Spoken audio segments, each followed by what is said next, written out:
long as you're happy, I'm happy. Yeah, all good, man. All good. Awesome. And I should say straight off the bat that I'm not a podcaster, but I just enjoy chatting to certain people that have gone to the next level in any area. And Awesome. and so, Josh, welcome to whatever this is. I call it a podcast, but I just don't think I'm a podcaster. But first of all, bro, thanks for your time today as well. Like, I know that you're busy and we're on different time zones and you've got a young family and whatnot. So I just appreciate you popping in to have a bit of a hang today. Yes, sir, man. Thank you for having me. All It's good. So exciting. I just wanted to sort of touch base first on how you and I cross paths. So it's not really major, but it's just that I noticed. I think that you had commented on something a little while ago, and this is before you could pay for a tick on or pay for verification. And so anyone that I Okay. noticed that commented on my post, and they've got a tick, I generally go in and Yeah, let's see who they are, and I was like, holy shit, it's the One Direction drummer. yeah. Yeah, And there used to be a lot more weight behind a tick back yeah, then, totally. I know, Now absolutely. it's a little less, but still. It's Yeah. yeah, I didn't even know you could pay for them. I thought that was just Twitter or X or whatever they're calling it now. Yeah, no, you can do it on all of them now, which is kind of why I refuse to not do it. Yeah. It's pretty for the But best. what I wanted to get into today, so for anyone that doesn't know, you were the One Direction drummer for the entirety of their touring career, if I'm correct. Yeah. Yeah, absolutely. From when did I get involved? 2011 till like the beginning of 2016. I think the last show we did was December 16th or something, 2015. Wow, So man. I mean, a doing a fair gig whack. at that level and that caliber is one thing, but then holding on to the throne for the whole time as well obviously speaks a lot to A, you're playing, and B, you as a person too, because obviously it's not just what we do on the drums, it's what we do off the drums and how we carry Mm, ourselves. So, and man, like I don't know of many people that have played a gig at your level, for especially for that period of time. I mean, there is a lot of big gigs out there, but arguably that mm. would be one of the biggest, bro. Like playing, one of the biggest boy bands in the world, if not ever. Yeah, it was a weird one, man. It's kind of like when I look back on it, it's such a blur. And I don't feel any different. Like when I was a kid growing up, I was thinking, oh, one day if I get a gig that even just plays like the O2 Arena in London, I was like, oh man, afterwards I'd pretty feel like royalty. Yeah, yeah, And yeah. like I've done way bigger than that, and I can't even remember. I can't even remember so much of it, which is odd. It's a really weird feeling, but yeah, man, it's cool Yeah. to figure that out, and to walk through it all and go, oh yeah, look back at memories and say this was great. I was around for a cool time. Definitely, man. I mean, I told my daughter, who I was talking to, and she was just like, wow. And then my niece is still like a massive One Direction fan as well. And like, it's quite funny, man. Like, my position as a drummer has always been quite interesting because I'll go do a video on Vinnie Paul from Pantera or Thomas Hark from Sugar, but Mm-hmm. I love playing in pop. I love Sure. playing with pop artists, man. And the way that you played with One Direction is akin to the style of drumming in that format that I really like. So I can see that you're obviously a rock drummer, but you've got a lot of color to your playing as well. And I always Thanks. say, like, that's such a great place to come from as a drummer if your foundation is rock, because we can sort of lend ourselves to all these other genres and then bring them back in from that rock foundation. And Mm. it's just such a great place to build that sort of fusion hybrid sound from, as opposed to, say, if you were primarily a jazz drummer or even something a little bit more specific like reggae and whatnot. Like we can bring all Yeah. those elements in and kind of be these weird hybrids. Yeah. Absolutely. No. Well, I appreciate that. First of all, thanks. Yeah. I kind of always grew up playing rock and metal. I think when I was a teenager, my dad asked me, he said, "Oh, if like a boy band pop kind of band asked you to play for them, what would you, if they offered you £1 million or $1 million to do Mhm. it, would you do it?" And I was like, "Nah, I'm not selling out. I'm gonna play this.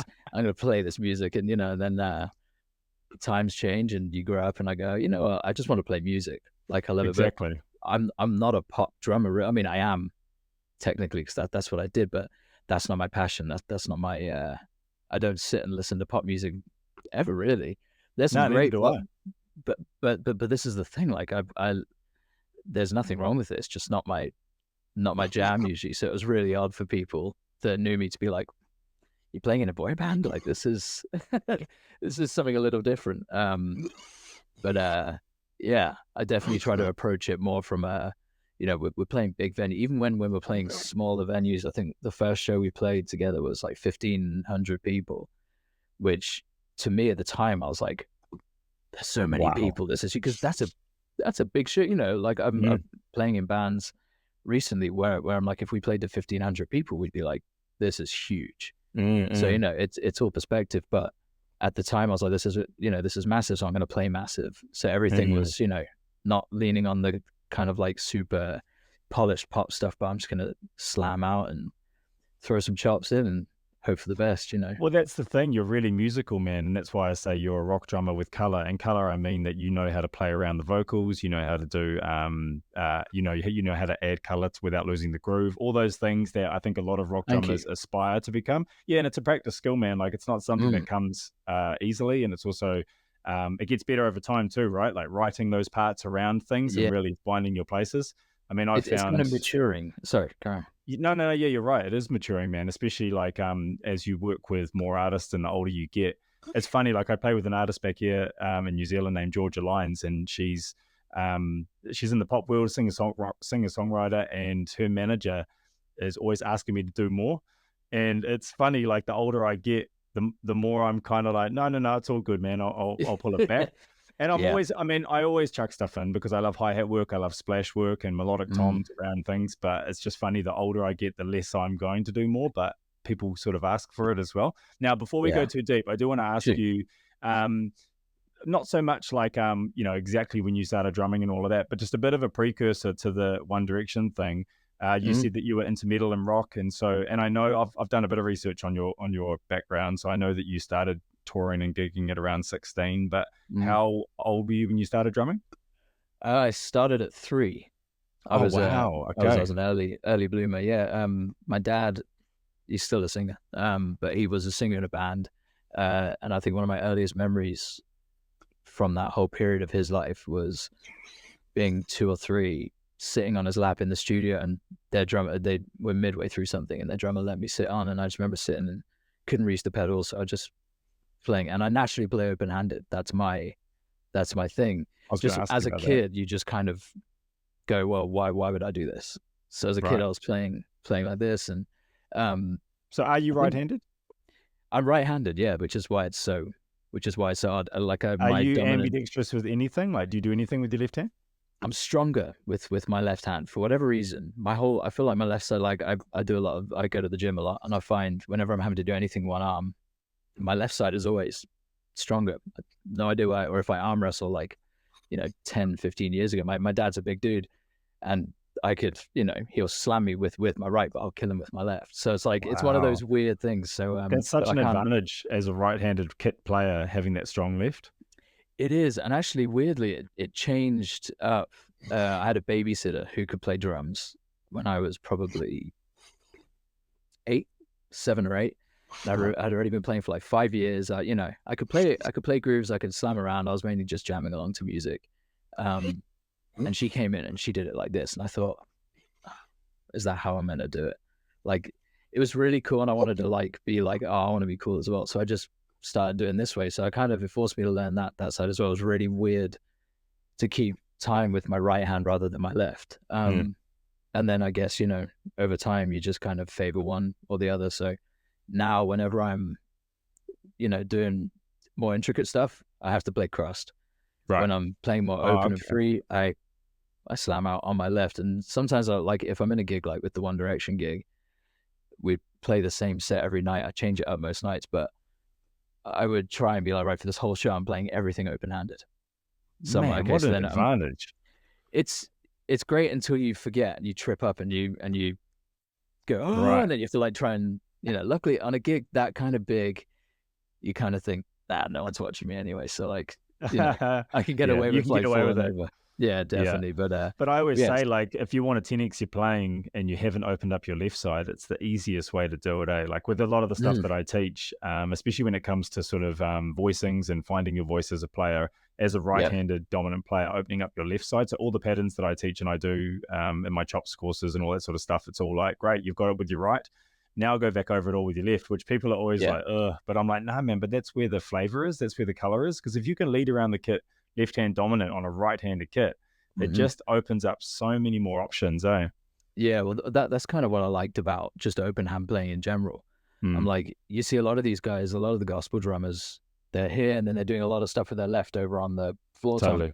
And they're doing these really cool patterns and really cool things. And a lot of this crossing over, which looks great. Yeah. But I'm like, oh, naturally I was doing that. But here, I'm like, this can just keep time and keep the Wow. backbeat going. And this can kind of start doing some weird other stuff, And then when I started getting into like polyrhythms and cross rhythms and all this crazy stuff, I was like, oh, it makes so much more sense to be open, you know. Definitely.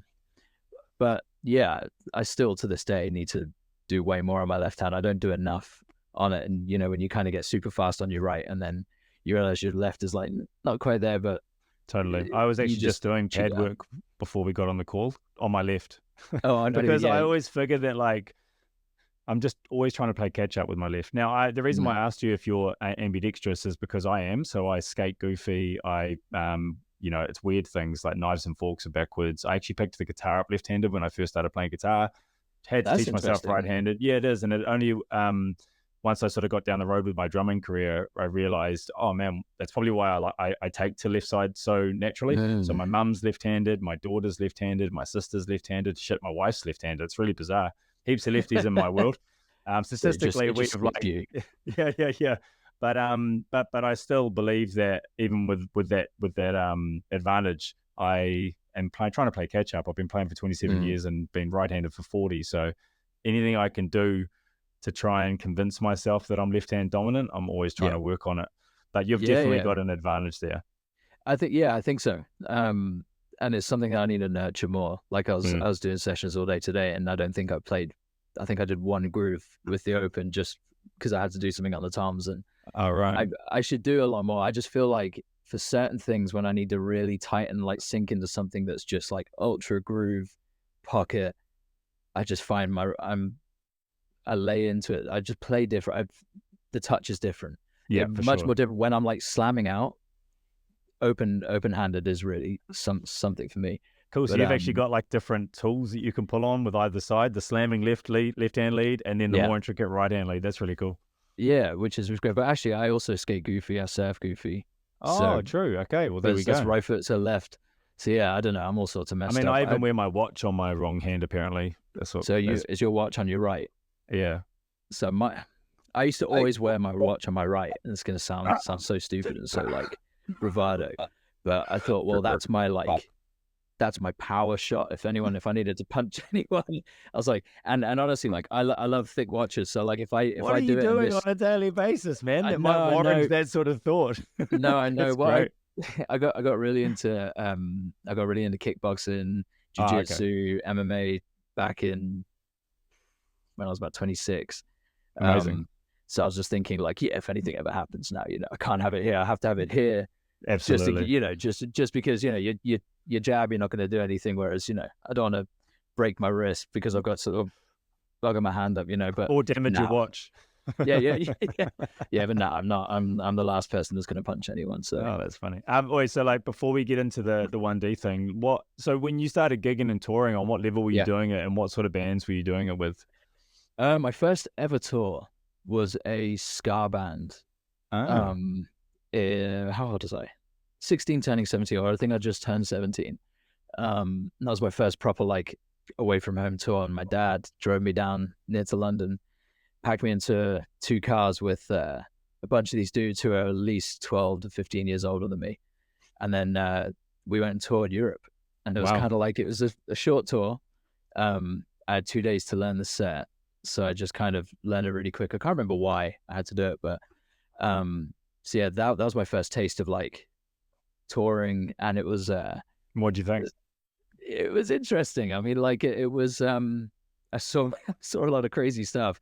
That was more like the rock and roll tour. Yeah. Like that was the kind of thing. I mean, we were shot at in Prague. Totally Wow. weird. Okay.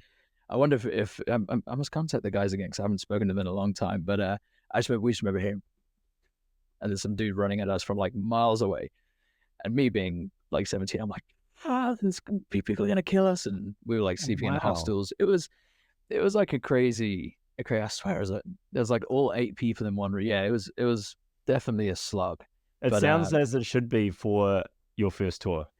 100%. And I'm glad I didn't just go straight in for the big guns and start touring at like a high level, because I feel like I wouldn't I wouldn't have paid my dues to Away. A lot of people, because they didn't really know of me prior to the 1D thing, they kind of just thought, he just was lucky and fell into this, and like, he managed to jump in on at a big level and that's it. But actually, no, like, I did all the carrying my gear around, losing stuff, paying to be on the tour because the tour runs out of money, and you're kind of like, well, Wow.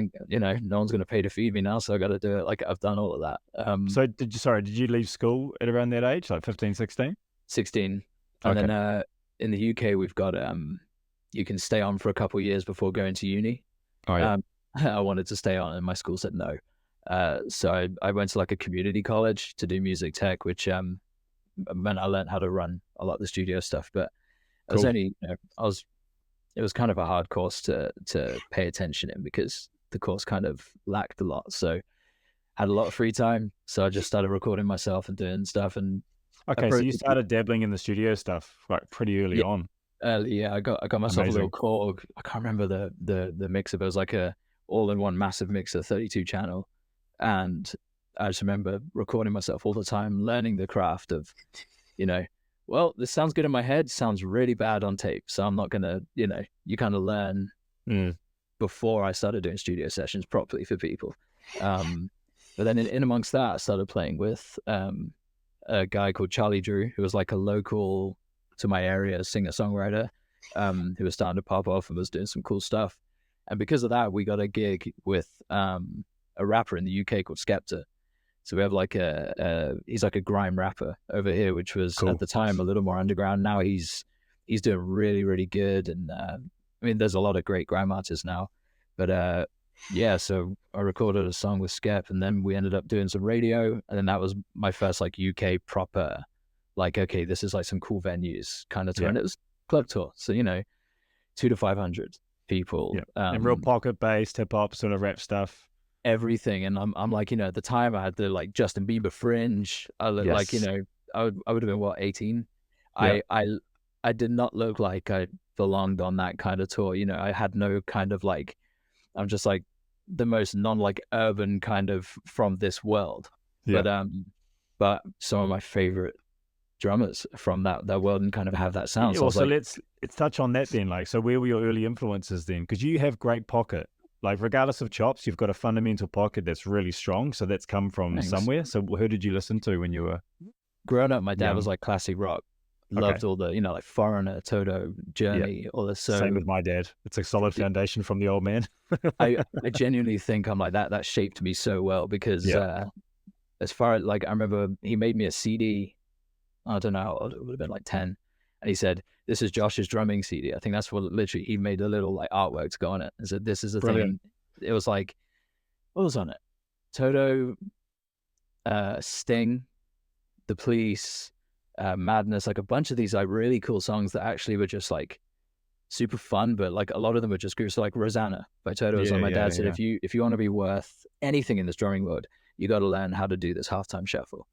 So I was like, Man, okay, he sounds like so formative and pivotal for your taste and your choices. That's so cool. 100%, man. It's and then that was my goal from early on. I was just like, I'm going to learn how to do a halftime shuffle, but not just like do the motion. Like, I want to make it feel right, because you listen to Jeff Porcaro play it and you're like, oh, and then you listen to a bunch of Mm. people on YouTube play and you're like, you're playing the right motion, but there's something Yeah. that Yeah. isn't just like chugging along with it. It's funny Um, you say that about the groove, because when I was about maybe 16 or 17, I overheard someone say that this is the hardest groove for a drummer to learn. And they weren't a drummer, but they knew that. And I just remember going, must learn that groove. Must be yeah, yeah. awesome. But it's so simple, yet when you deep dive into it and you listen, you go, oh, okay. Like the fact that it's like these, this like triptych ghost note, but the notes need to be so subtle, and then you've kind Mm, of got the backbeat with the slight note afterwards. It's totally. stuff It's that dynamics. actually, yeah, you need that like finesse. Mm, So I remember going to my drum teacher at the time and being like, Darren, I need to learn this, and he's like, oh, okay. So he kind of showed me the groove, and I was like, okay, this is really way more difficult than I thought it would be. yeah. Um, But yeah, I was really into Jeff Porcaro, really into Simon Phillips as well, because obviously he was in, did the Toto thing too. So two very different stylistic drummers, and at the Mm, time Simon had this massive drum kit and did all this flash stuff. So I was like, whoa, yeah. like this is crazy. And then Stuart He's more Copeland as well. prog and fusion, eh? Yeah, definitely. But man, that guy can groove. Oh, yeah, People, definitely. He's got a great pocket. you see a lot of people online going, oh man, like this, it's Chop City and all this kind of stuff, and people, try and compare him to Jeff or to other drummers that just kind of really sit there and lay it down. I'm like, listen to some of the stuff he does. That guy's got his feel. He's got everything on point. Oh, He's it's just beautiful precision. touch, man. Yeah, I mean, Yeah. those conversations are not worth their salt, you know Oh what I mean? man, some of the things I read on the internet, I mean, it's all Oh, internet, bro, right? I Some of know. the stuff I read on the internet, I'm like, come on, man, this Oh, is man, even on our own channels, like, I get inundated with that sort of stuff, the conversation yeah. between Pocket and Chops, and it's just so tiring. I mean, But honestly, before we move on from the shuffle, I will mm, say too that I liken it to like a golf swing if you can get into it young. Because I mean, yeah, I still work on my shuffle, and I've been mhm, playing the shuffle for 25 years now. So it's this endless journey. So the sooner we can get onto it and then yeah, really instill it in our playing is like a foundational thing, the better. yeah, definitely. And yeah, like getting onto it in those teen years is amazing. So that's Yeah, a good and asset. what that did for my left hand, especially Mm. playing like I find it harder to shuffle the other way just because I'm so now used to it here. So Yeah. left leading shuffle, I probably need to work on a bit, but I teach left leading shuffle purely as a mechanics exercise, but not to be able to mm, groove that way. So if I'm doing like inverted doubles with my right hand lead, and then I always make sure that my student can do the left hand lead as well, purely to yeah, get used to the feel of those mechanics, but not so much to groove with them because I sure. kind of feel that that's a whole other journey within itself, you know? For sure, yeah. I mean, I didn't even think about that, I was just kind of thinking, how do I make this feel as good as my right? And the answer is I can't for now, but I'll get Yeah, it. If I can get it one day, then I've mastered my left-handed playing again. But the shuffle yeah. did really teach me the aesthetics for ghost notes. Mm. So even just playing just your straight ahead rock groove, it kind of got me thinking like, okay, cool. Well, let me just slip a couple of these bad boys in, and then suddenly you've got yourself a nice little groove where you're playing, a couple extra notes, and it's just gliding it along. It's like lubricated the whole thing. So I'm Absolutely. like, And man, dynamics, what you're talking about there, and being but someone who's proficient with your facility as you are, the use of it in basic grooves is one of the main benefits of like exploring facility, because you anchor your pocket with these subtle ghost notes and dynamics that most of the people won't even hear, because it's not about that. It's just yeah, about staying comfortable and relaxed and understanding that you can use your left hand to anchor the groove just as much as the right without it getting in the way of the groove, you know? yeah, absolutely. And I did find it funny though when was it? Like 2018. I was in the middle of a session, and I was just laying into this groove, and the producer stops and he says, "Hey, can we just have no ghost notes?" Oh yeah, I've had And that. suddenly switching that off was like okay. And I'm like, trying not to make this sound as stiff as possible. Yeah, I'm yeah. like, because I'm just not used to it. But that's Yeah, another skill, is being able to like just turn it off as well totally. and And to I've had not that play it. same issue and had to work through that to a point where if I need to not ghost, I can not ghost now. But you're right, it can be a little bit of a oh shit, that's a bit different. It's so weird and so annoying. But I had a chat with Don Henley Mm, once, oh yeah. and I kind of asked him why he was doing this, because he leaves a lot of he leaves a hi hat out sometimes when he plays the snare and all this. And I kind of said to him, "Why do you do that?" He says, "Well, Josh, sometimes the hole in the donut is as important as the donut itself." Oh, I that's went, great. "All right." For whatever reason, that resonated with me so hard. I was like, Yeah, that is like, that's so cool. and I know he was talking about just the hi hat, but I'm like, no, that works for the everything. Yeah, totally. You know, Space is a really important thing. I mean, that's a Charlie Watts thing as well. And mm, it's really bizarre, man, but I've started doing that in like the last 2 years, not really actively, but not consciously. But when I've been performing, especially I've done a clinic run recently, and I've stopped nice. playing my snare with my hi-hats for the majority of the tracks. I just pull away. And then someone brought Mm. it up, and I was like, actually, I don't know why I do it. It just kind of feels comfortable. I think as well, like if you get a lot of bleed in the snare and you want a really nice clean sound, and you don't need to just hammer down, Yeah. I think it can be really tasty sometimes to kind of like sometimes to not play, to kind of play up and then leave the snare and give the snare a bit of room to Yeah. breathe. Sorry, without having that bleed. Yeah. Yeah. Yeah. Yeah. um, That space. So yeah, so you're getting to your late teens now, and yeah. where are you at as a player before the One Direction opportunity popped up? Um, Well, because I was doing this gig with Skepta and I was playing in that kind of world, like it really opened me up to a lot more of these like gospel drummers and people that I kind of thought, right, this style of music is what is, you know, the people doing this kind of music and doing the kind of pop music on the side and doing these big gigs. This is the kind of stuff they're playing. So I really got into like Aaron Spears, Mm. God rest his soul, man. Yeah, man. He when I first heard him in like 2006 on that Modern Drummer, Mm-hmm. and I Usher. kind of went, "What?" That Yeah, was I the think the first whole time. drumming world did, man. But I mean, in the kind of church community, I especially know. like that American church community, it was like this is what they did. I know. It was normal. It But it was broke so, through away. dude, like everybody now, Mm, and then suddenly I'm watching like Tony Royster Jr. and I'm watching all these mm. people where I'm like, oh, this has just opened up a whole new level of player where I'm Yeah, like, I'm loving my rock stuff, but these guys are just playing along to hip hop tracks and they're playing along to pop tracks, they're playing along to R&B, and they're sinking into this groove so deep. The pocket's so deep you could lose a mm. car in there, man. And I'm Yeah, like, man. it's so nice, but then they have one little bit of space and they do something where you literally go, like, I don't even want to begin to understand how I that know, just man. happened. All my color and spacing and like splash work and hi-hat work, well, maybe not hi-hat work because that's more Carter Beaufort and maybe a bit of Stuart Copeland, but all my color and toms, melodic tom stuff, and I've seen you do it as well, so I know that you've been deep in that world. Yeah. Comes from that world, and I was talking to Pridgeon about it, and he just reckons that they used to go to these church conventions. They used to get together, and after the church convention, everyone would just hang around, and that's when the chop sessions started up, and they Oh would yeah. just lose hours to it, man. And from a rock perspective, what an amazing thing to bring into your world.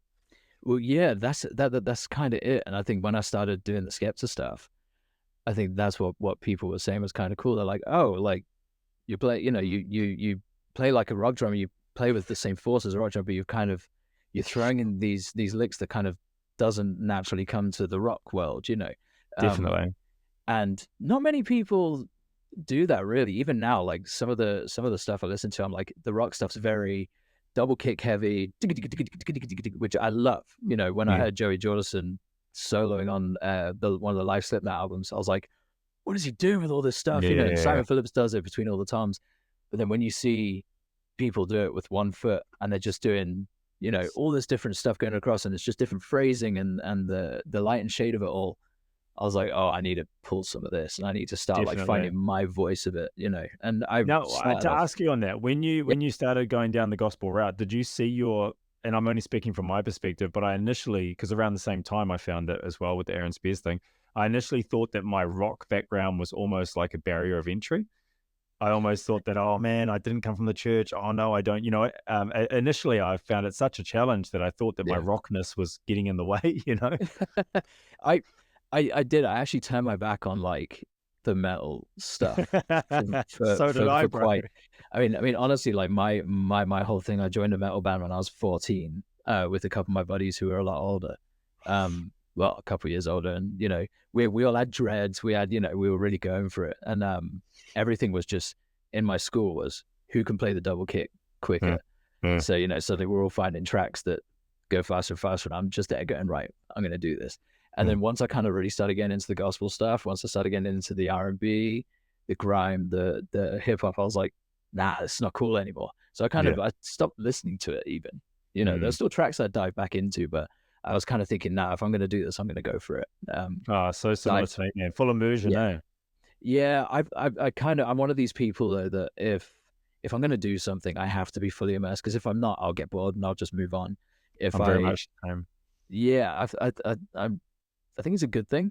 Same. I think, depending on what it is, as long as you're fully immersed Well, in yeah, as long as you're something putting good. the energy into something positive. But Yeah, what's interesting about that journey is that I eventually realized that coming from the rock background was actually the benefit of the whole thing. Because, like you say, I think there's not many rock drummers out there that sort of put that playing across, that style yeah, integrated into their playing in a live sense, unless they're playing for a pop artist or whatever. But yeah. within music. Well, that's it. And then I think it's up until recent times, really. The only person I can think of that, I mean, there's probably been loads. I just can't remember off the top of my head. But Sleep Token. If you've ever Oh heard yeah, for any sure. Sleep Token stuff, like number two, Yeah, oof, yeah. He's a beast. great integration of them both, eh? really, I mean, like kind of just it's flow, it's chop, it's just everything's there, but it's all solid and Yeah, it's yeah, not yeah. kind of like too much. And there's some really amazing voicings in there that Absolutely. I'm listening to, and I'm going, wow, okay, this is something that it's like all my worlds combined into one. So Yeah, I'm like, yeah, I it's really love it. nice to see that, that Yeah. style of playing and that style of music, and Mm. also he's just so accurate. Really, yeah. Everything's accurate, you know? Well, it just seems that everything's thought out, and even though I'm sure he'll be going across some different things, kind of throwing in different patterns from the night before, but I know everything will be calculated enough where he's like, oh no, I know it seems pre-planned, but It's intentional at the very spontaneous. least, yeah. Yeah, it's like intentional spontaneity. That's Yeah, kind of yeah, yeah, yeah, yeah. his thing, and I love that because that's the kind of thing I do when Yeah, I'm playing. Like if I look at footage, I've got a load of GoPro footage of a load of the 1D stuff. And when I look at different songs, I'm like, oh, I liked what I did there. And why the hell did I do that there? And why this? yeah. It's all very much, I never truly planned anything unless there was something on the record that needed to stay the same.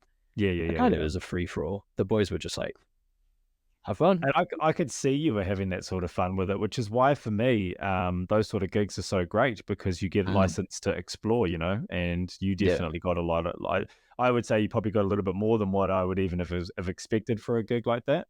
Yeah. I probably took liberties with it too, if I'm honest. I think if I Did you was ever to, get pushback? I think once we played in Madison Square Gardens, and I think after that, I have a recording of it somewhere, the whole gig, and I went to town. But like when I think about it, it probably wasn't as tasteful as it should be. Again, Right. it's the whole maturing, growing up. I was 19 or 20. One of the I was like, late teens, early 20s. Hmm. So I'm like, I'm in the thing of like, well, I'm in a massive like stadium or arena, and I'm get to just kind of do what I want with it, And our MD was super. It's a very musical band, and they liked it as well. But I feel like they liked it when it was tasteful and in places. Hmm. I think sometimes was just like, there's a space, fill it. Oh, Yeah, there's another yeah, space, fill it. Or like, you know what? I'm gonna chop this whole bar because I've seen one of my favorite drummers do it. yeah, And then when you kind of go, yeah, but mine sounded like a stiff cardboard version of what that guy just did. And I'm like, for sure. okay, And so getting yeah. that feedback is part of the journey as well. You can't make all the right decisions and all the right choices in the moment every single time, you know. And No, part of exactly. growth is trying, Yeah. and then getting some pushback and going, oh, okay, maybe not. Yeah. I mean, it's trial and error. I've always kind of lived my life as the whole ask for forgiveness rather than for permission. So I'm just kind of like Yeah, yeah, yeah, yeah, yeah, in certain things. So I'm just like, all right, I'll just try it. And if I get some people looking back going, what the hell was that? Then I know probably won't do that again. If no yeah, yeah, one yeah. bats an eyelid, then I'm like, okay, cool. And you I'll got to throw it take in risks, until man. You got to always. to evolve and keep yourself moving, progressing on the kit and Yeah, off the kit. You have to take risks in that sense, and be willing to take the definitely. feedback. Now, because we're Yeah. moving into that One Direction part of the Yep. conversation, when you I do know this story myself, but it would just be interesting for people to hear how you got the audition and Sure. yeah, just a bit of that sort of precursor stuff. Yeah. It's quite long, so I'll shorten it a lot. The it was, I think it was a Wednesday. I got well, prior to this, throughout the Skepta years, a buddy of mine said, "Hey, you should add this dude on Facebook. He's like a London session guru, like a fixer that puts loads of people in cool stuff." So I just Oh wow. cold added him, and nothing for 2 years. Just we never really interacted or whatever. Um, and one day I just got a message from him. It's like a Wednesday morning. I just woken up at like 10 a.m. because I was a lazy bastard. Um, and I sent a message saying, "Hey, dude, would you be down to play on TV this weekend?" So I was kind of like, "Whoa, I've never been on TV." Like, yeah, I'd love this. He's out with this boy band from the X Factor. So I was like, "Okay, cool, cool, cool. Yeah, yeah. Let me know." He said, "Let me just run your picture, and I know you can play, so let me just run your picture through." So how So I did was he like, know that you can play? Had you been putting stuff up "I've been online putting stuff or up. Yeah, I've been cool? putting stuff up. And for a lot, for a lot of TV stuff, you just need to look like you know how to play. They deadhead all the stuff. You're not So sitting he there. was he was literally giving a picture of you to the TV network, Literally to ITV in the UK, and they a kind of went. headshot. It literally was a headshot. It would have been whatever my like Facebook or MySpace profile picture would have been. It would have been Yeah, me with the in whatever Bieber way. fringe. Yeah, yeah, with the Beaver fringe. And I guess they must have just gone, hey, it kind of looks like he, Oh man, he you're a sits handsome well chap. with these guys. Oh, well, thank you very much. See, if the camera was better quality, you see, I'm blushing. Yeah, No, yeah, so great. so it was yeah, they're just like, cool, yeah, if you're down, turn up to Fountain Studios in London. So I was like, okay, cool. Turned up, not really. I remember One Direction on the X Factor. Never used to really watch it, but I also was just like, it's a boy band. I'm not that fussed. I'm not gonna sit and vote for people. I wouldn't vote for anyone. Mm. So I was kind of like, oh, whatever. And then I remember getting there and seeing the hysteria. There's already like 200-300 girls waiting on the fence. And I went in, I was like, this is like weird. I've only ever seen this on like the Beatles documentaries and stuff. So I was like, this Mm. is, could be a flash in the pan. So, this is kind of cool. Then I met the guys and they were all lovely, but Harry Styles was just like so sweet. And he kind of Mm. came up and really took the time to just be like, hey, like, oh man, thanks for coming and doing this and whatever, and he was what, 16? Wow, I've He was always a got that kid. impression. Well, that's always how he's come across. He's a sweet dude. Like he always, all of them. I haven't got a bad word to say about any of them. But Harry, Amazing. the one thing that always stuck out for me from day one till the very, very last day is whether we're on a tour, whether we're doing a TV show, whether we're doing a random one-off festival, he will make the time to go and shake people's hands and see the people operating the cameras and all this kind of thing and kind of thank everyone No. and do that. And all the other boys did the same thing, but there was something about Harry who he would always make it his priority to kind of like, do that. And I always really admired that from him. And that Yeah, was yeah, from yeah. day one. So, That's like always asking the sound man what his name is, the guy that's doing your ears, your monitors, like getting to know the people around you, and that's just such a great yeah. practice, man. I mean, honestly, like just being nice. Yeah, just And like being nice. everybody thinks that like in the, especially in the rock world, everyone's like, oh, you got to be an asshole to, be respected. And I think there's a time when you have to be an asshole. There's certain Yeah, situations where you do, but I think 99.9% of the time, just be cool, just be really yeah. nice. Don't get walked on, but like be cool and be Yeah, nice because I and mean, at the end of the day, everything. especially in your position, you're also a walking business card. So everything you do reflects back on you. Yeah, which is great and terrifying at the same Yeah, time, because absolutely. everybody has bad days. Mm. So yeah, but so basically, from that we kind of did that, and I kind of stayed in touch with Harry, and I was like, that was great fun, thanks for that. And my phone started blowing up. People, I just saw you on TV. This is crazy, and all this. And then newspapers started somehow texting and calling me. They got my number, which is scary. I don't know how they did that. Oh, Um, wow. and then I remember I got a missed call from a number I didn't know, and I was like, oh, it's another newspaper. I'm not answering. And it was a voicemail. It was a voicemail from John Schoen, the MD, who was putting together the band for them. And he kind of said, hey, like, we know you did this. The manager wanted to see if you can swing and play as well, not just do the visual thing. Would you be down to come and try an audition? And I was walking around Sainsbury's, like a local supermarket, with my buddy Gav, and he thought it was a phone call, so he hung up and pressed the red button and deleted the voicemail. So I Oh was my like, God. no, had all the details and everything on it. So I've somehow Oh, managed to man. get it back. It was like on the iPhone 3G or whatever it was. Yeah. Managed to get it back and called him back and said, yeah, I'll do it. And then I turned up to London, auditioned, didn't hear anything for a couple of days, and then got called back for a second audition. And I was like, I don't get very nervous about things, but man, I couldn't like eat for 2 days. So I was like, Oh, oh, wow. I really won this, but like, yeah, I didn't hear And so anything just for a to while. touch on the audition, play a couple of Yeah, tracks, their they songs. sent us "What Makes You Beautiful," which was like the first big hit single, Yeah, and they just kind of said, I it's a think they banger. sent a, oh, dude, you know what? I'm not a polished pop loving person, but anytime that comes on, I'm like, it's a straight up hit. Yeah. When they're sitting in the studio, they're going, all right, this is money. This is like, Yeah, how can yeah. you write something like that and then not just go? I can picture my beach house and 6 or 7 of my cars and all this. How Yeah, can you not, right? yeah, So exactly. I listened to that and I remember hearing it, and I'd already played it on the TV show. So I was like, oh, I know the song. This is cool. And then I think there's one more I can't remember. And I never auditioned for anything in my life at the time. So I was like, right, I don't know what to do. So I'm just going to go and do what I think is right. And what I think is right is I'm going to play the parts exactly how they are, but I'm going to do something a little different. So I'm going to either try and make it feel good or I'm going to make it look visually good. Mm. And I'm just going to go and have fun with it. So they Cool. can see that, I can play exactly how I needed to play.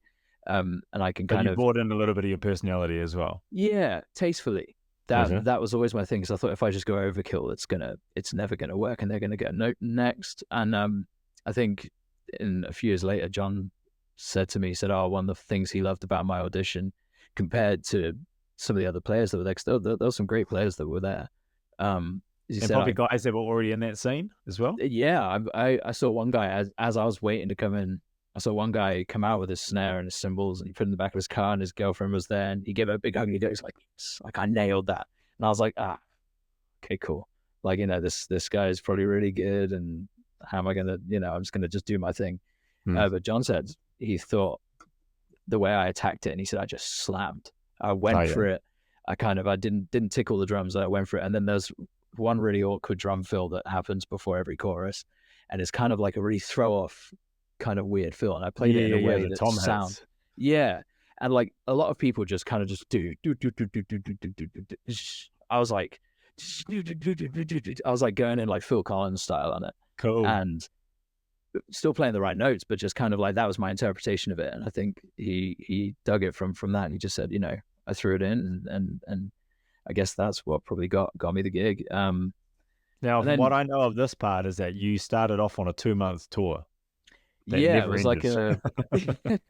yeah, it was a hey, I'm going on this like a theater tour.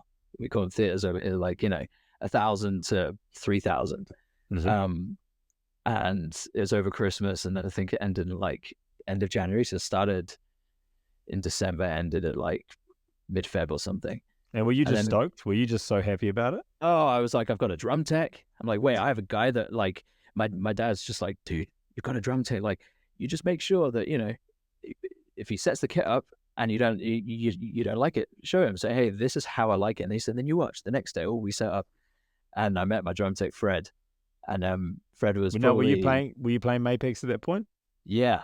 Yeah, so I won a competition, like a national competition with Mapex when I was 16. So I Oh, kind of had a wow. deal from then, which was kind of Amazing. really, yeah, which is good. And then Peisty came along because of that, because in the UK they're kind of interconnected. Yep. Um, Great. so I kind of had this, endorsement for a long time anyway. So I think they were kind of stoked to be like, oh, cool, this kid's doing stuff now. Like, Yeah, we're not man. just we're not just giving gear and nothing's happening.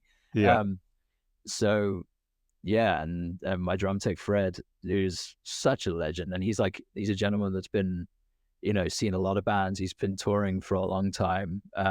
Doesn't play the drums, but can tune the drums better than any human on this planet. But can't play the drums. That's I'll so make him sit fascinating. behind the kit and say, "Yo, play something," so I can go sit out front at Wembley Stadium. And he just, there's he wouldn't hit hard enough. So I'm like, our front of house guy would be like, it sounds good now, but when you hit it, because you hit hard enough, like it lights up. So I was like, Yeah. damn it. So I never really got to hear it properly. I should have just got Yeah, another yeah, drummer yeah. to sit on it.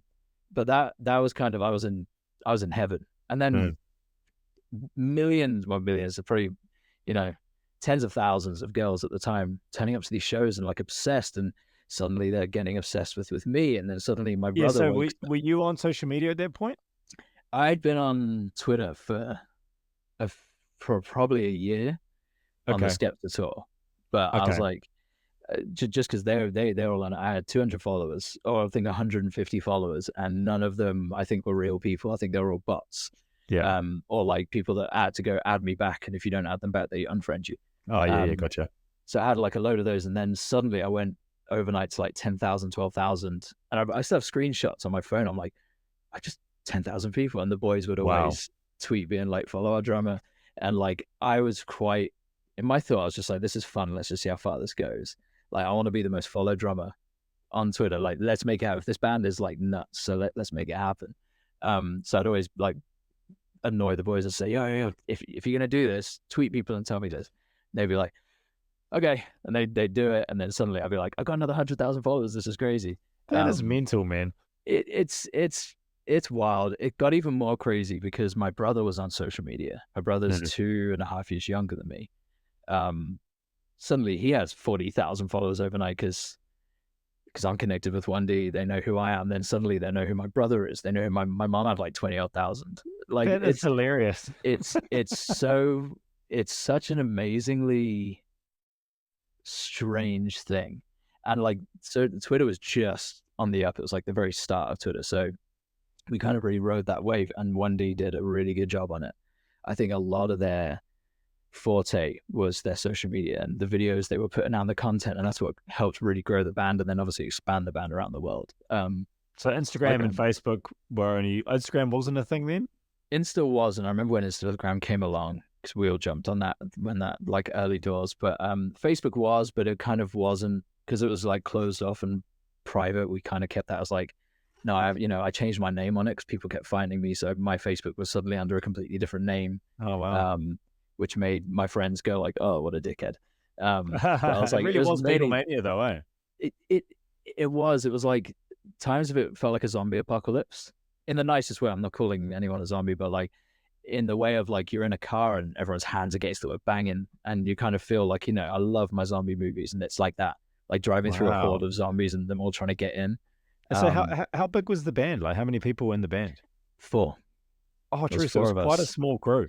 Yeah, so actually we had John on keys and MDing, Sandy on bass, Dan on guitar, and then myself.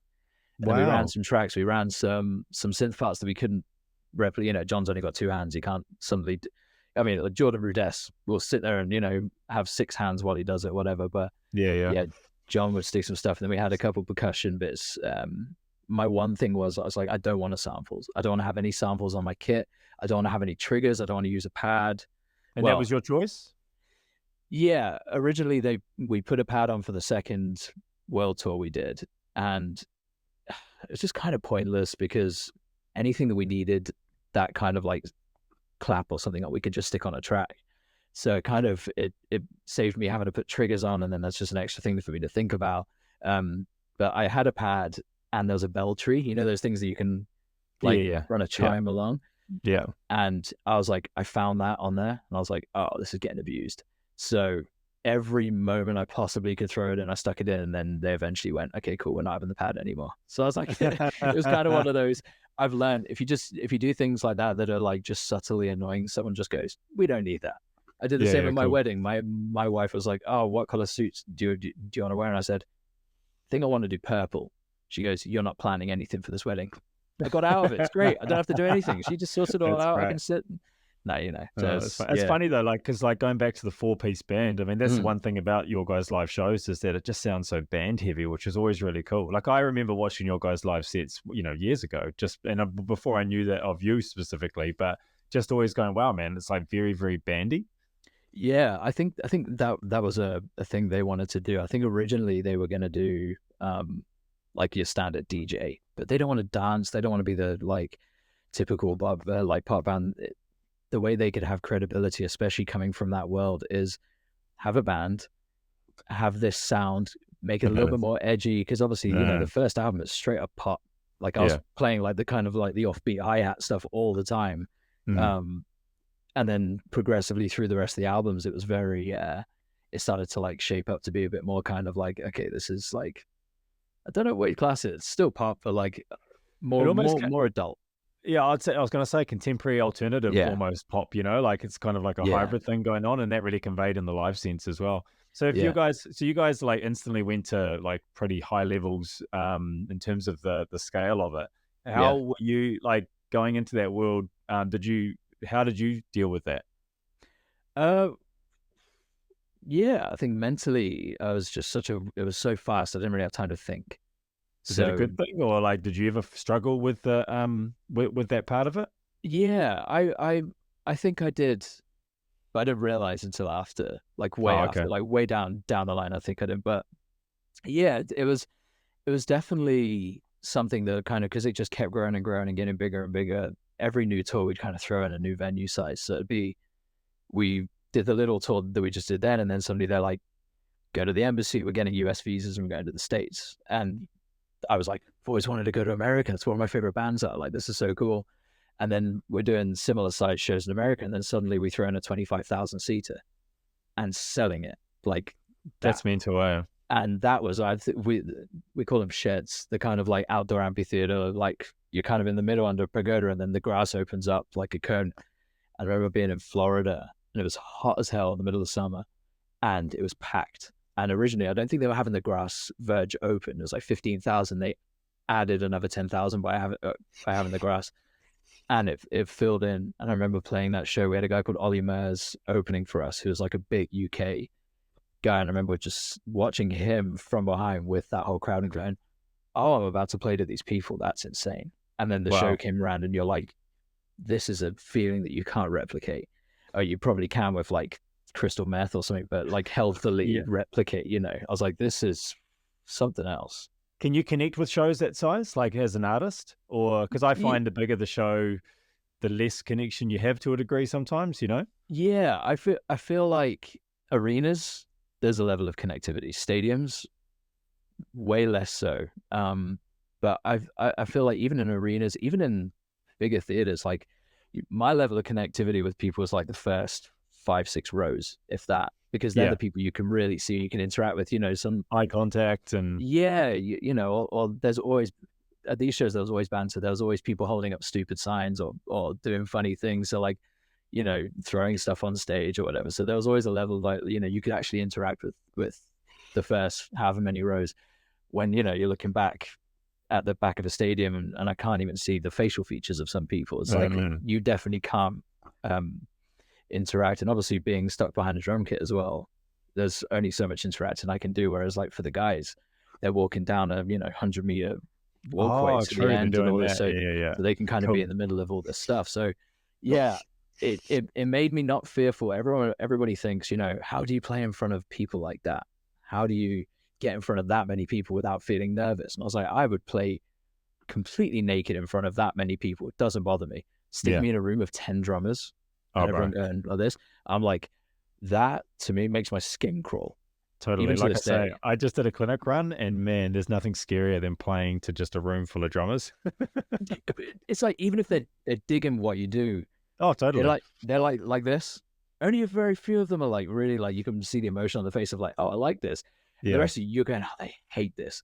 And then, Yeah. then suddenly you go like, oh, I missed this because of it. Like Oh I'm man, yeah. My it's body, like, man, after the first clinic that I did, I felt like I got hit by a train because I'd been carrying so much tension up into it, but also mm, both of my calves cramped in the first track because I was so nervous. oh man. And I feel I've like when never you're had that so, before. it's like the adrenaline dump of like everything Yeah, in your body just goes afterwards, and suddenly you're like, I'm knackered. Like I'm yeah, really definitely. tired. Yeah, So man. no, I get that, but that's why I don't do clinics. I'm like, it Oh, true. genuinely, Oh, man, you'd be great to genuinely because I terror. was going to talk to you about this, which we can save to a little bit later, but just how much you have to offer drummers, man, like not as a Mm, player, but just as a mentor, because you've had so much experience in a world that not many would have at the highest level, but you've grown through each stage as well. So because I mm, think like one of your skills outside of drumming would be how to carry yourself as a professional musician, which I think a lot more people could do with that sort of mentorship, and guidance. And mm. like I said at the start of this, because you held that gig for as long as you did, you obviously knew how to not play the game, but just do the job properly on and off the kit. Yeah, yeah, for sure. And I still feel like, I got so much wrong. And that's just being young and dumb. I was going to say that must be an age thing for sure. Yeah, definitely. Like I constantly think back saying, if I had the head that I have now on my shoulders, and I was always never wanted to be a dickhead, Yeah, ever. yeah, But obviously, like you're young and sometimes you can drink the Kool-Aid a bit. And I'm like, if I did things a little differently now, you know, I wonder how different it would have been, if anything. But well, still, that's the thing, like no sliding doors, no regrets, and anything like that. And no. part of the experience is the fact that you were that age and you Yeah. had that sort of young testosterone, gusto that comes with your Yeah. 20s. Like, I mean, I look back on my 20s and I'm like, man, I was an arrogant little prick. I mean, I think all of us to a degree have that level of looking back and going, oh, why? Whether it's something you wore or did or whatever, you kind of just go, oh, why did I do that? For I sure. think Did you regret the fringe?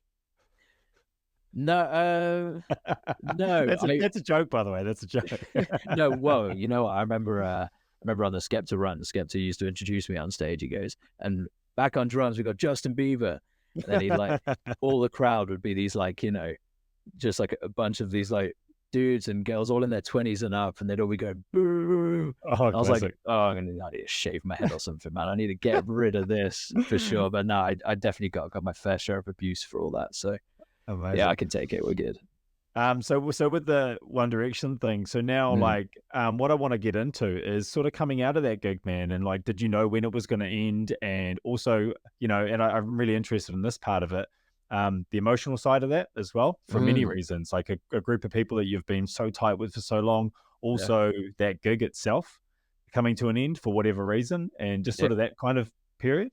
for sure. Yeah. Well, we kind of knew there was like a hiatus coming for a little while. I think Okay. because most of the years it was like in 2012 we knew, okay, we got a big world tour in the beginning of 2013 that we need to gear up for.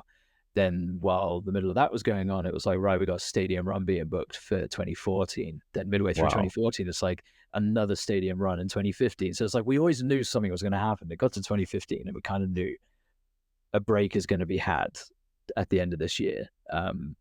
As like a hiatus, like a not a see you later, more of a sorry, not like a goodbye, more of a see you later, hmm and then reconvene at another point in time, And whenever from that. your perspective, could you see that coming regardless of hearing about it? Could you see maybe the boys were getting Yeah, tired or I think we'd been on tour nonstop for like 5 years, and it had been, the most time I got off, I think in one go was maybe a month.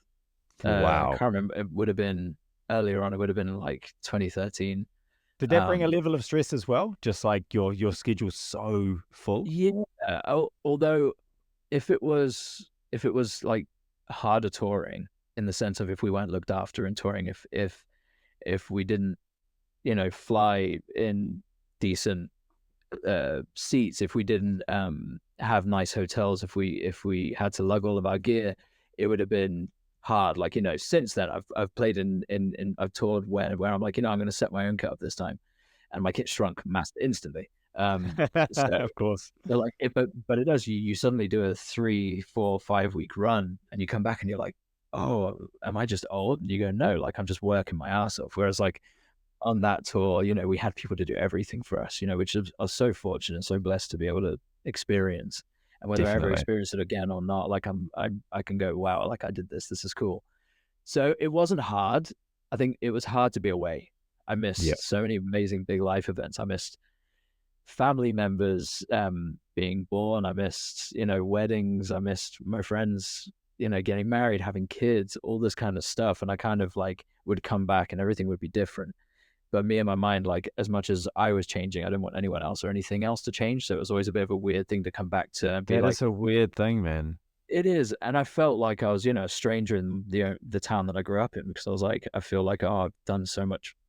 I'm not bigger than this town. That's the complete wrong thing to say. But like, I felt like, oh, I've done bigger things. I've been in bigger places now. When I come back to my tiny town, I was like, there's nothing this town can offer me anymore, which Oh wow. actually was the complete wrong thing. Actually, the town offered me everything I ever needed. And it was just a humble slap back down to earth of this is life.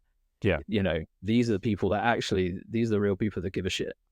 And these are the people that, are going to be with you. They've been with you before and will be with you long after.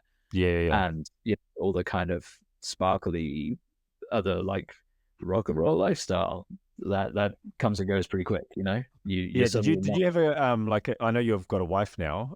Do you did you were you seeing her during this time, like, or like trying to? Yeah. And I'm not trying to ask a personal question here, but more about sustaining a Okay. relationship as a touring artist is kind of more my Yeah. interest there. No, of course, yeah. I met my wife in 2014, just before I was about to start the first stadium tour, Oh wow. and she was a dancer, but she'd been on a cruise ship, so she had no idea who One Direction was. She knew who Harry Styles was when she saw a picture. She goes, "Oh, I've seen that guy on TV," Oh yeah. which was really refreshing to I meet was gonna somebody who say had that no must have been idea. great. Yeah, but then we kind of started hanging out and dating, and then I went off on a 2 month tour straight off the bat. I was smitten, so I was just like, oh man, like I was telling all the guys, oh, I've met this girl, she's awesome. I just just enjoying hanging out.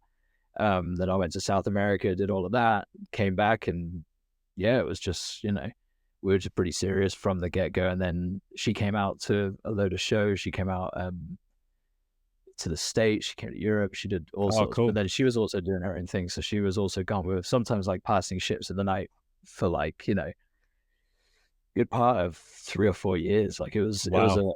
it was a while, and then thank you's going to stop ringing me. And it's my buddy's just like, wait, what? This is so cool. I said I was doing this. He said, man, that's so sick. Oh, that's Um, hilarious. so yeah, it was Oh, I got a few messages as well when I put that up. Is this going to be on your channel, man? I love Josh. He's awesome. I was thinking to go, no, boring, done. I had that Mapex and Piesteam made me do like an Instagram takeover on one of the arenas. I think I was in the Netherlands. And I was like, I just put a video. They gave me the login to their page. So I was just like, yo, what's up, guys? It's Josh Devine here. I'm here on the One Direction tour doing this.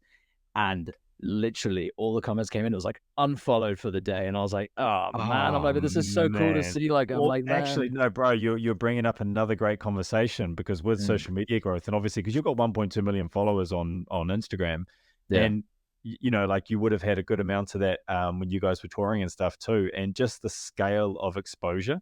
I mean, I've dealt Yeah. with my own little version of that, but it's a whole different level, especially being associated with artists that people either love or don't love, and Yeah. just that side of it as well. So before we talk about the wrap up of, I know it kind of ties together with Mm, even the One Direction pre and post, but dealing with that sort of stuff psychologically, because my whole thing is about, developing the person and the player, and that all just comes down to looking after yourself physically and mentally so that you can handle all of the stuff that comes with this, the scale of the physical gig, but also the 100%. scale of the psychological aspect of it as well. I love Yeah. that Yeah. that conversation, and someone that's had the growth that you've had, I'd love to know anything that you can add to that, I suppose. Yeah, definitely. It's like the one thing I noticed, and it was kind of, I wouldn't say I was famous at all. Most of the people around, like my friends were, because they've never experienced anything like it. But like, I was well known in that world.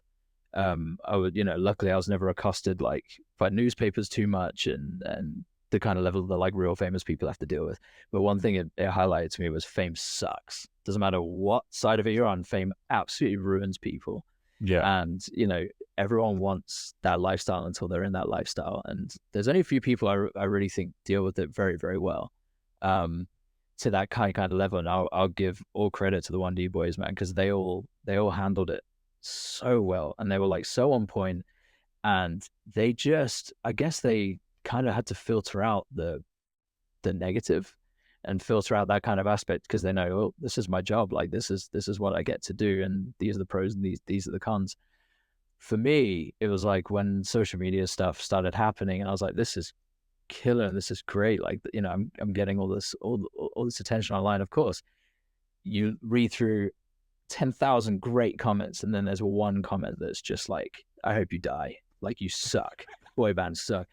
And like, People are the worst, man. man, you know what? I lost a load of followers from this, actually. Somebody tweeted me saying some horrible stuff and saying, I hope you kill yourself, all this kind of thing. And that struck a nerve. One of my best friends killed himself when in 2010, and it was a couple of years after that, and it was still pretty raw. And I kind of went, nah, like, you don't tell someone to do that. Like, this is it. So I went in on this Did chick. you? I went in. I publicly just, and I said some pretty hateful things to this girl about her appearance, about whatever, just because I was a little bit hurt by it. So I was like, I'm gonna just go out Mhm. and hurt now. And people were Yeah, like, an emotional reaction to it. She triggered super something super that was emotional. deeper. Yeah, and I'd probably had a couple of drinks at this point as well, coming off the stage, so I was probably a bit more like, right, puff my chest up and Good to let's go. let's yeah. Yeah. And I didn't go that ham, but I definitely lost a load of people's respect on that night, because Oh, wow. they were just Interesting, like, man. they're like, yeah, she said this, but she's saying this to 100 people. You're saying this Yeah. to, I think at the time I was like climbing up to 3 million. So it's like, this is on Twitter. My Twitter following is like 3 point something million. So at the time it was like ramping up to that, and people were just like, not cool, dude.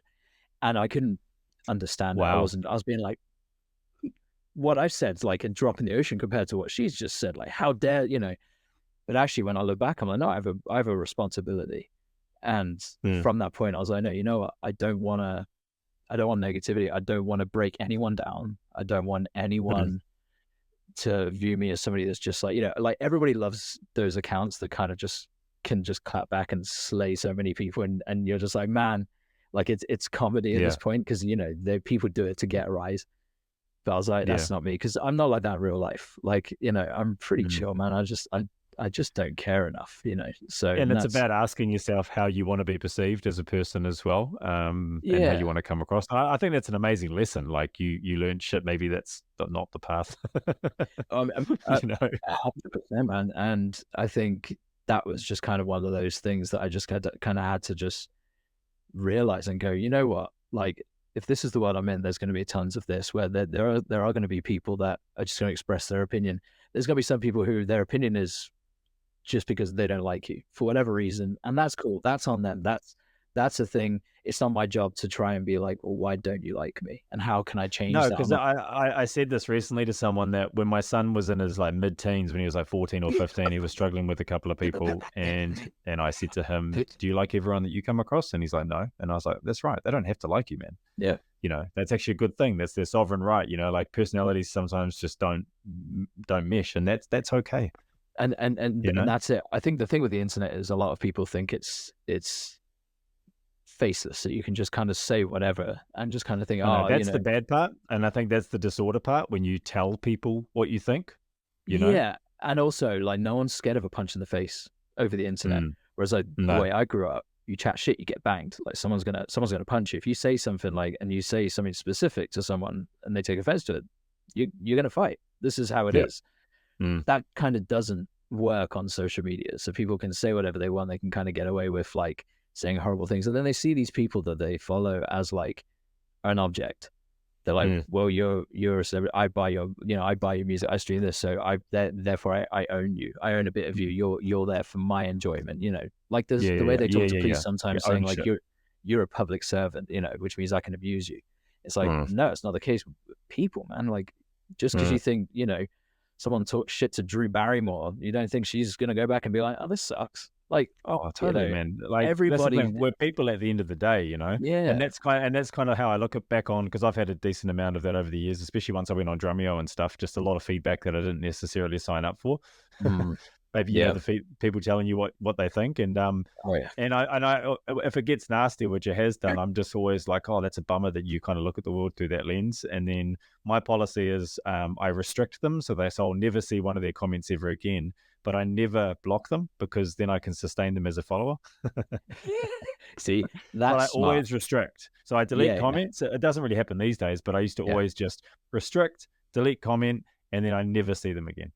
For sure. No, I dig that, man. I think for me now, I'm like, you can either look at it like that, being like, well, if like Linkin Park, for instance, last Mm. night just unveiled they have a new singer, Yeah, yeah, and yeah. it's a girl. Um, Obviously, it's never going to be Chester Bennington. Chester passed on. They want to keep going, so they've got somebody who's obviously not Chester, is not being, sadly, is being compared to because she's singing his songs. The comments last night, man, I was just like, when I was reading it, I was like, man, like this is talk about breaking somebody down. Like that is so brutal. And I'm just like, well, at the end of the day, one of their posts has like 6,000 comments, and I'm like, distraction.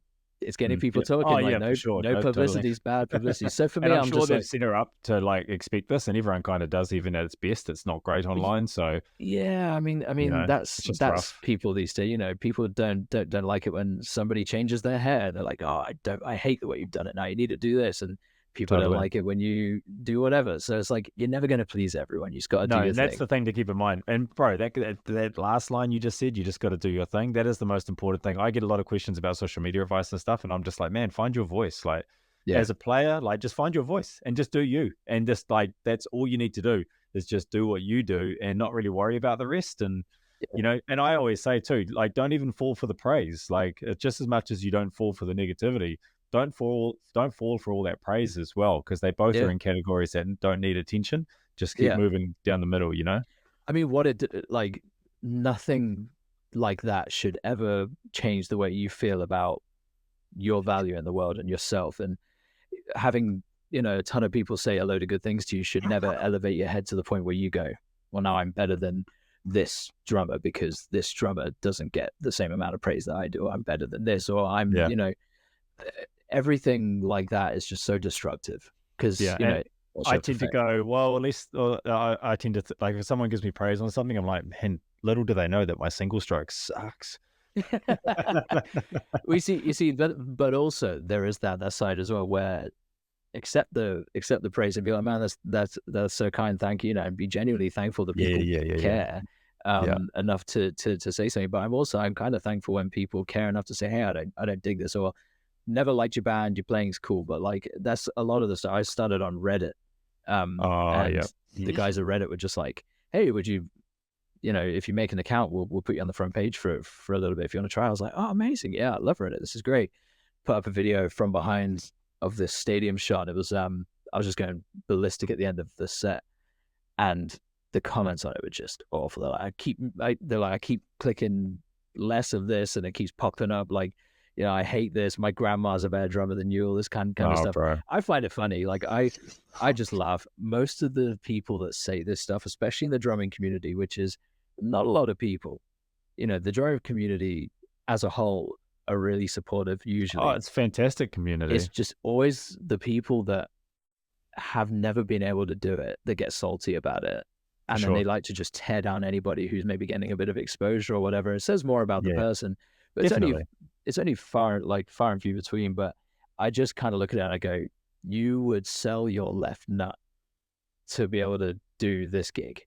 Totally. Every drummer on the planet, unless for whatever reason, whatever crazy reason, every drummer on this planet would go, oh, I get offered this gig. Yeah, I'd love to do it. I'd at least love to do one show. Like everyone would want to do it because it's such an experience. And for like us as musicians, it's like to be able to experience that kind of thing is like, that's a once in a lifetime opportunity. It's, Yeah, at the scale that you did it, it really is, yeah, man. Like, how you said earlier, I wonder if I'll ever get that opportunity again. Now, I reckon that on many levels, you will get those opportunities again because they will all just be relative to your time.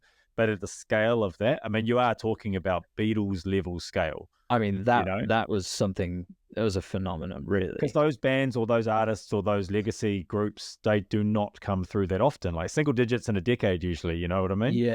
Well, I mean, that's the thing. I mean, now it's Taylor Swift.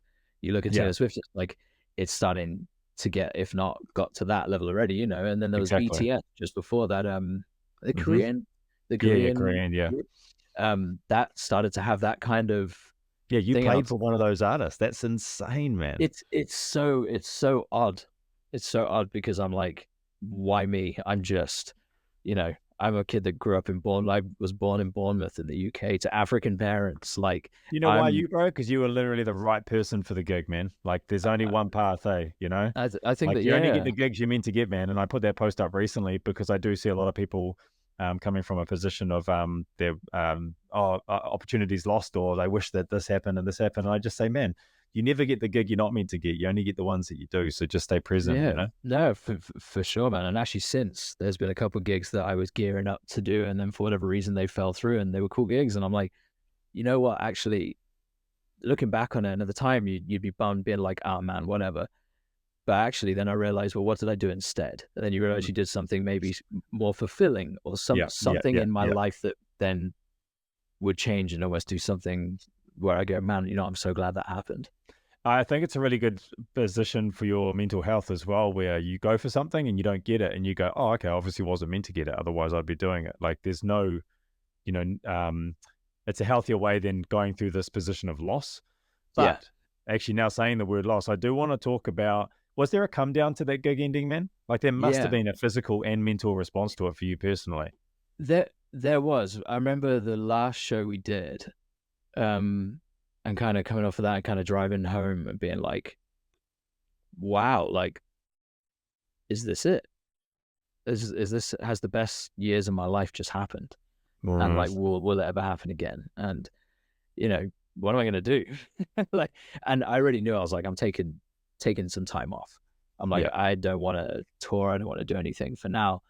And then got a couple calls for some stuff, and I was like, okay, well, I'll do some other stuff first, and then I'll kind of taste them. And then a few things fell through, and I was like, no, well, you know what, I really need to chill. So I did. I packed up and moved to LA. I got a green card and moved to America, and kind of, oh wow, it's like a response to the end of it all.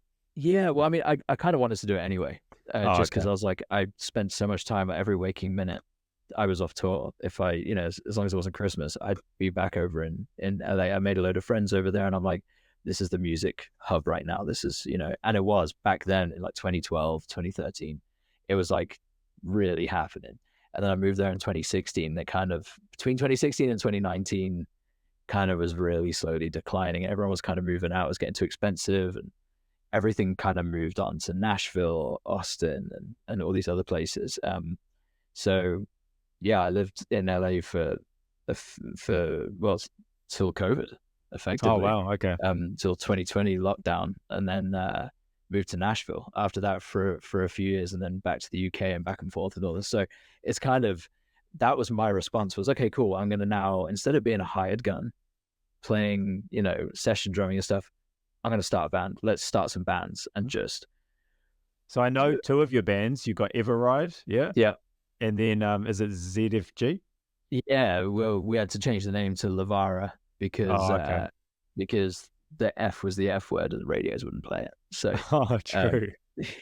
so it was kind of that. But Everride was the first thing. That was in 2016.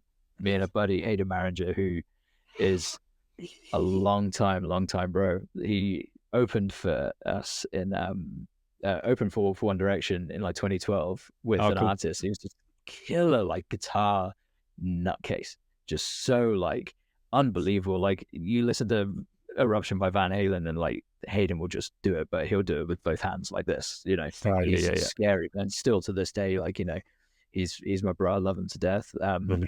He's scary good at his instrument. So yeah, we started a band, and that started to pop off. And then just kind of, it was going a lot more down the pop route, and I was like, I wanted to really. I was done with pop at that time. I was like, right, I need to now. I'm getting typecast as like One Direction thing, And even to Mhm. this day, I go anywhere and I was like, oh, it's the kid who played for One Direction. Yeah, It's my legacy. Like I'm for sure. so blessed to have that, but at the same time, I'm like, man, like I'm more than that, and I want to prove it. So Yeah. let's do this. So I did that, and then kind of parted ways with those boys. I was on good terms. Two of my best friends still. I love them to death. Cool. And I started up with Trev Lukather, obviously Steve Lukather's son from Wow. Toto, and I'd heard What a Trev full play. circle thing for you. I know. It was so random, man. Like I remember going with Trev to go watch Toto rehearse before one of their tours, and I was just like, man, if like 5-year-old me, well, no, 10-year-old me could I love a 5-year-old be, me. I'd be looking and going like, this is like, wow. Like I So remember who this was song that as a on kid. drums? Was that Simon or? No, it was Shannon, Oh, Shannon Shannon. Forrest. Yeah, he's great, man. Oh my days! Talk about somebody who just grooves, man. His He's feel is sublime. oh, it's so great. We got to tour with them. We opened for them in 2019 in Europe, so I got to get up for Africa every night. I stole a cowbell from Lenny Castro every night. He handed me this cowbell, so I'm running around the What? stage banging this cowbell like to Africa, and I'd go and stand with Shannon. And the poor guy would stick his ears in even tighter when I got near, so I didn't throw him off That because is he's just so amazing, locked in. man. Yeah, it was one of those things where I started playing with Trev, and I'd already heard Trev play, and I was like, oh man, he's got this like feel, and like he writes these killer riffs, and the songs he was writing was so good. So I was like, we became really quick friends, and then we're both looking for a place to live. So he just goes, should we just live together? So I'm like, yeah, let's do it. So for 3 years we lived together, and then toured together, and had the Yeah. band. And then just COVID struggle, man. COVID was such a brutal time for, Oh, I for think, sure. any musician, and we had so many cool plans and so many good things. And it's just internal struggles heightened with COVID and the loss of like, well, we're not doing this, not doing that, and we just kind of, it blew up, like internally imploded. Oh, that's a bummer, man. And that was the kind of the sign for me where I was just like, you know what, I think I need to go back to just like session playing. I'm not cut out for the band's life of like starting something from scratch and going in. I'm not cut out for that. I'd much rather like, I wanted to start a family. I need to be able, how am I going to support a family if I'm Right. throwing so much money into like starting bands and doing this and doing that? Because it's, everybody kind of thinks, oh, you're in a band, like, oh, and then suddenly you're playing some cool shows. Oh, cool, set for life. Then yeah, you're gonna be paying. You do all this. You're playing this show, so you're all getting millions a night. And it's just like when you got to be really lucky. You got to be in a massive band to For do that. sure. Yeah, to Like, earn a living off it. yeah, I mean, it's a tough old slog out there, and there's so many people doing it, and there's so many. It's not like the '80s where suddenly you can No, no play and retainers and, cost of no, living on no, top of it as well, and just the reality of that. and So, and and also no probably one's saturation in the market too. Like there's a lot more. yeah, and no Um, one's buying music. no, exactly. Yeah. So where's the money coming from? So I'm That's like actually the a really only good part to like transition mm, into is like, because you're, I mean, the last couple of points that I wanted to get onto with you is, man, you brought up your family, which is amazing. So being a parent, because I'm a parent as well, I've got yeah, 3 kids. I started my parental journey when I was 19. And my son is now 20, which is kind of busy. But then I just had mm. another son, and he's 11 months old. How old's your daughter? She's 16 months. Amazing. And so, how's that S- been, man? First of all, just in terms of like the emotional side of it, regardless of being a musician, how's it impacted you? And then, secondly, I want to talk a little bit about navigating being a musician as a parent. Mm. Uh, I'm now emotional. Oh, I Before, dude, now have emotion. I I now shed tears at weird things. No, Yeah, it's yeah, I kind of lived my whole adult life desensitizing myself to everything. So living in LA, seeing some of the stuff you see just living in and going, and it's my own fault. I guess when there's helicopters going over, I'm like, I'm gonna go find out what's going on. Then you see a body without a head on the floor, and you're like, why did I see that? And then you kind of yeah, go the next time you see something horrible, you're kind of like, eh, yeah. If it we, sucks. You feel I feel like my heart was very hard. My heart was hardened a lot, and having a daughter, well, having any child, I think softens everyone, but hardens me in a different way. So Well, it's having a kind of daughter though is true though, because I've got 2 boys and a daughter. My daughter's 12, and she did something. She came into my life in a way, like emotionally, that was very different to my boys, and yeah, I'm so grateful to have that. That I have a daughter for that reason, because it brings out a sensitivity in me that probably may not have come out. You know. yeah, which I completely attest to that, man. It's like Mm. I would find I was kind of not dark, but like I just kind of my whole thing was just very much like stoic, like hard. I just don't want to, I don't want to show emotion. I don't really get that emotional over anything. Mm. And yeah, man, broke down the barrier. Now I'm like, I hear good. I don't really, I don't get emotional at sad things.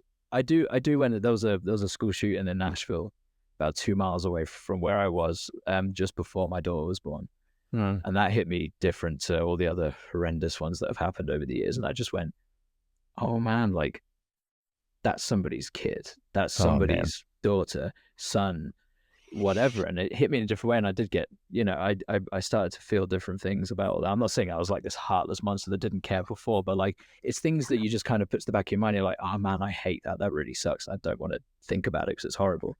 Whereas Yeah. now I'm like, I can't not think about it because this is a reality of life. When you have a little one to look after, doesn't matter, if they're a boy or a girl, you kind of go, I'm responsible for this little being. Oh man, they didn't And choose to be here, and they this, like.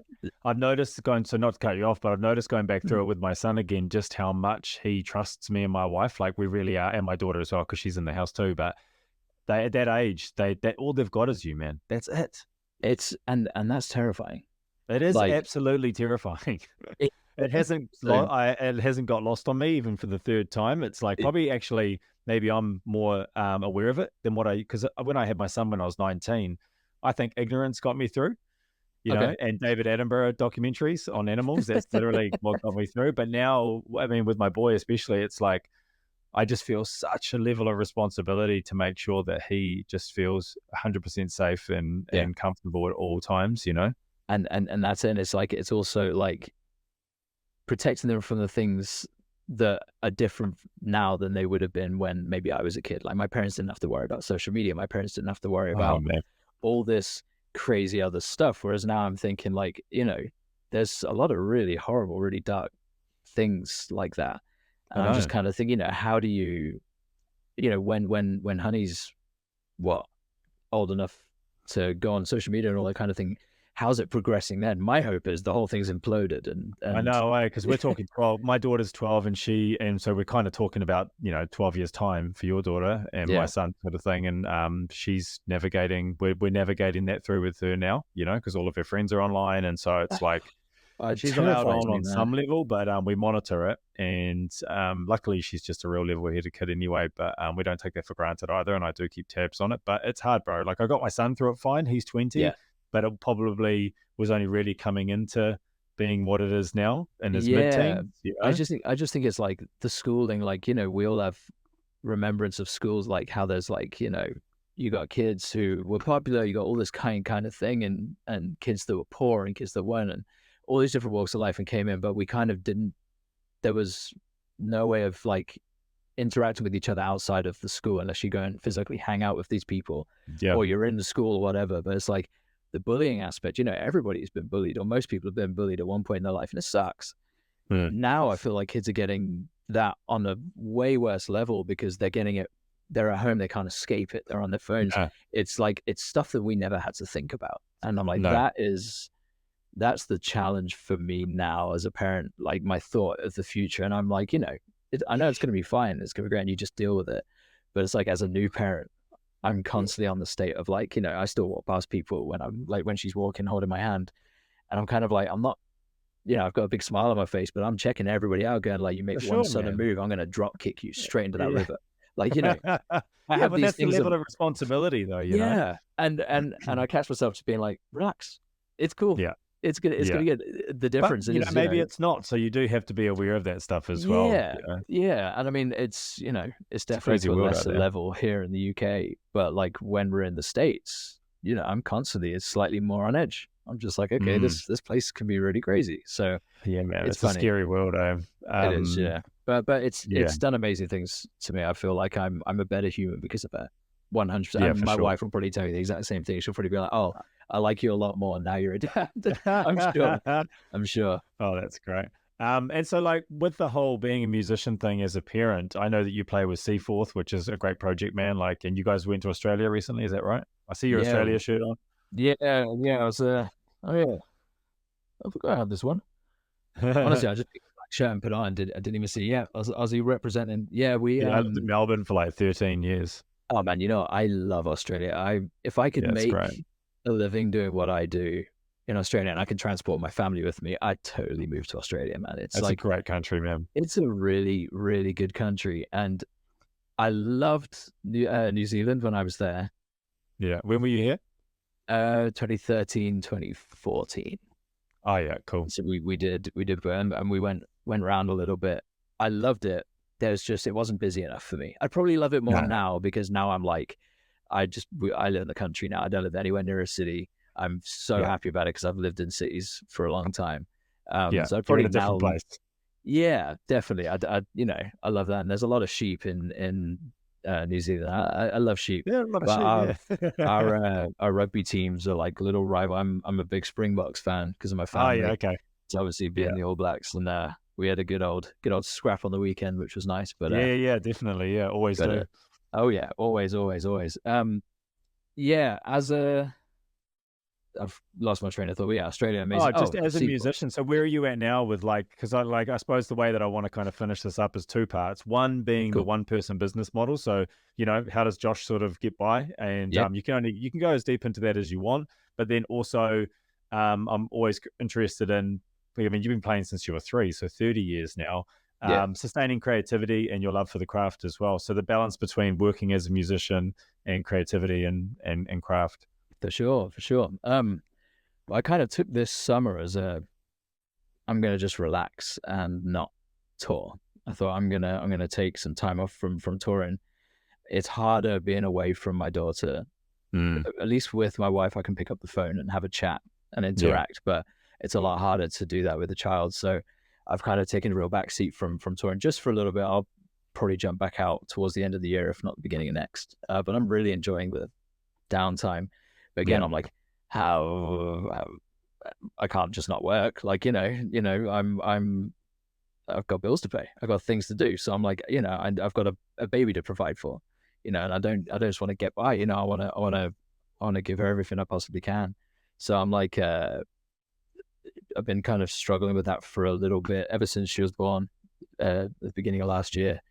I toured a fair bit towards the end of last year, and I was just kind of like, every time she was just so small, so it was I'd come back and she's changed, and I'm like, How oh how man. long, like, what are the longest time that you were away sort of thing? Uh, I w- I would try to not be away from them for longer than like 3 weeks. So like if I had a longer tour, I'd either try and get them to come out. Like they came out to Nashville when I was out there for a little bit. So I could have like still have the time with them, whether it's me coming back home or they can come out. But luckily our schedule with Seaforth at the time permitted us to be like, we're at this block, then the time off, then this block, then time off. Yeah. It wasn't at the beginning of that year, just before Honey was born, we had like 10 to 12 weeks on, where I was like, Yeah. and Hole was heavily pregnant and I was gone for that Wow. amount of time. It was a Do you feel like test. you could do that run now? If they came with me, Yeah, yeah, I yeah. could. So I mean, I couldn't if my family weren't involved in it on some Yeah. level. I just know that I couldn't. So The Nashville touring is different though. Like Nashville have like the kind of weekend warrior structure, whereas yeah, kind of all the musicians out there, they kind of go out on a Wednesday night, they'll bus out, they play there. It's mainly the country scene. Um, or I guess the kind of the country and the contemporary Christian scene is a lot like that too, where it's kind of they go out on a Wednesday, they get back on a Sunday, yeah. and then New they have Zealand's the like same. yeah, and it's a cool business model. Not when your wife and baby are in the UK. Yeah, So it's kind of I'm a dual citizen, so I can kind of spend either time in the States and here.